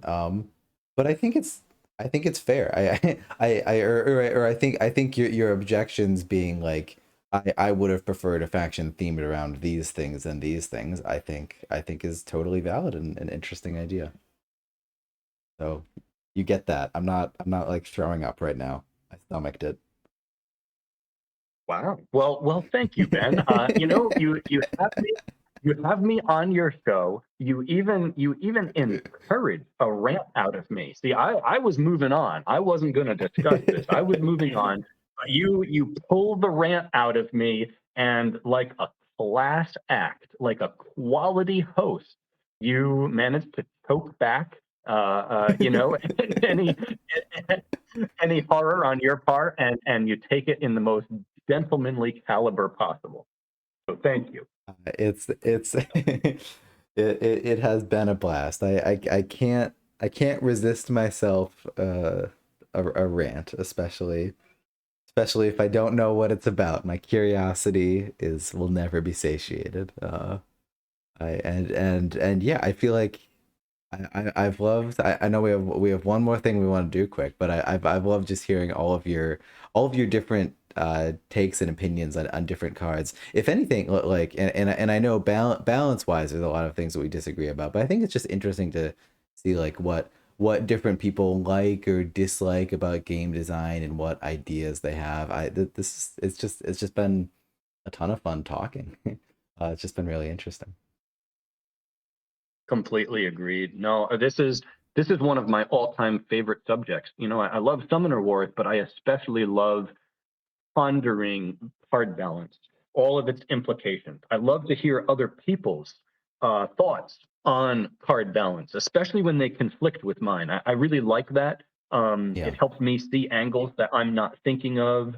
So this kind of a dialogue, one of my favorite things, and I could go on and on. I knew we needed to make this a second video, and I am so glad we did. Look, we'd still be going if this was the first video. We'd be on 5 hours. I swear I thought it was like another hour gonna take, and then like it would be like an hour and a half total because there's always I did not expect the 3 hours, and I'm glad you had the right instincts. I never have the right instincts when it comes to time. Like if I tell you I'm gonna be there in 15 minutes, it means 30. Well, it's been a great. How long has this video been now? Uh, 3 hours. 3 hours, yes. It's 3 hours and 12 minutes, though there were a Yeah. few minutes at the beginning. Well, Um, it's been great. I have really appreciated you doing this 2-part series with me. I hope the fans like it. my goodness, if you've made it this far to this point and you've watched these videos in their entirety, you are a champion. I commend you. Yes, absolutely. And feel free to engage with us. Feel free to send either of us a message about your takes or comments, or feel free to let me know if you'd like to come on and come on the stream some other time and tell me how you disagree with all of my balanced takes. I'm always open to it. Yeah, fun discussions to have. Do you want Well, to Ben, do you want to close things out with a simple like list of the 5 things we would do if we could only do 5 things? Or let's do that. Let's do that. The 5 things, if we could only do 5 things. Do you want me to start? sure, go ahead. Oh, I should start because I I'm the host. We gotta Okay. save yours for last. And of course, yeah. Okay, fair enough. So if for some reason you're only allowed like 5 changes, and I've written them down because otherwise I couldn't, and I'm not going to justify them because I'm sure we'd end up being here for another 30 minutes. Number 1, I would change the eater. Number 2, I would change hand cannon. I'm gonna say, all right. Number 1, I would buff the eater. Number 2, change hand cannon, as we said. Number 3, I would nerf Abua, probably starting setup change and like 3 attack. And then number 4, freeze. Number 5, mass heal. And zero cost blast didn't make that list, which is kind of sad. That's number 6. That's my list. 3 changes. Boy, this is hard. But let me just think. Maybe at first I won't do the 5. I won't do the 5 in order, and Yeah. I'll say Jacob Eldwin. I will say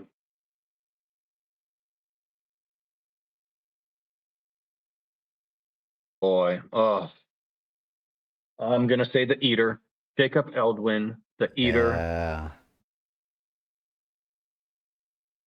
That's that. Yeah, it's just a travesty. I'm gonna say Midi Mumway.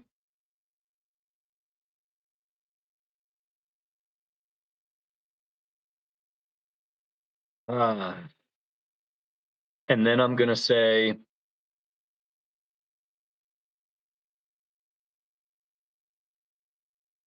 Chunk. All right. You get one more.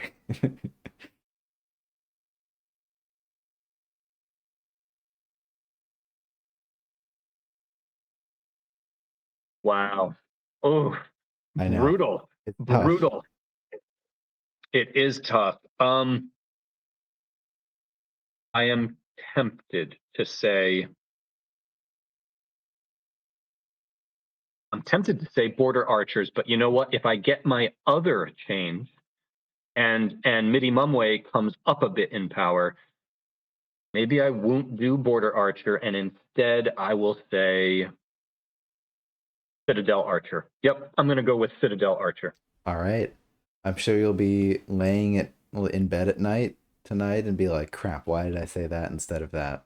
Yeah, It's really hard to so stick to right. 5. You're so right. It is not easy. Well, with that, it's been a pleasure. Thanks so much for coming on. It likewise, very much likewise. It has been a pleasure. Thank you so much for the invite, for the opportunity to have this conversation. We've been talking about it for literally months, and I really appreciate finally connecting and being able to make this happen. And I want to say, thank you to you for being the host, for extending this opportunity, and thank you also to the community for listening, for appreciating. You were talking earlier about making Colby a millionaire, but I say, hey, let's blow up Ben's channel and let's make him a millionaire from his streaming. Yeah, let's get this thing up to what's a reasonable goal here, Ben? Let's get this video series up to 5,000 views each. Yeah, that's totally reasonable within bounds of my channel. 100%. There we go. So episode 1 and episode 2 here 5,000 up to 5,000 views each. That's the goal. Oh, that's very sweet. And thank you so much for thank you so much for coming on and for always being a watcher of the channel. I appreciate I appreciate the comments and just that it's something that you enjoy. It means a lot. It's truly my pleasure. And for those still listening, I have told Ben this before. His channel is frequently, very frequently, on hotel televisions because my job has me traveling a lot all over the place. I'm always staying in hotels. And when I get back to my hotel room, I put up Ben's channel and I watch his videos on the television in my hotels. Ben is being watched all across the United States. That makes me very, very happy that there's at least a few crazy people in this world that watch these videos. Well, I appreciate you. Thank you so much again. Thanks to everybody for listening, and thanks for having me on. We'll have to come up with another crazy idea to have a conversation about something, and I am absolutely game. Maybe our next one will be just a focus on, okay, so come back to me with a redesign for your dream swamp orcs and shadow elves, and I would lay it out for you. That'd be interesting. I would be curious. I would definitely be interesting. Yeah, well, great. We will definitely hope to keep in touch. Hope to talk soon. I will look forward to it. Thank you again. Have a great night. All right. Good night.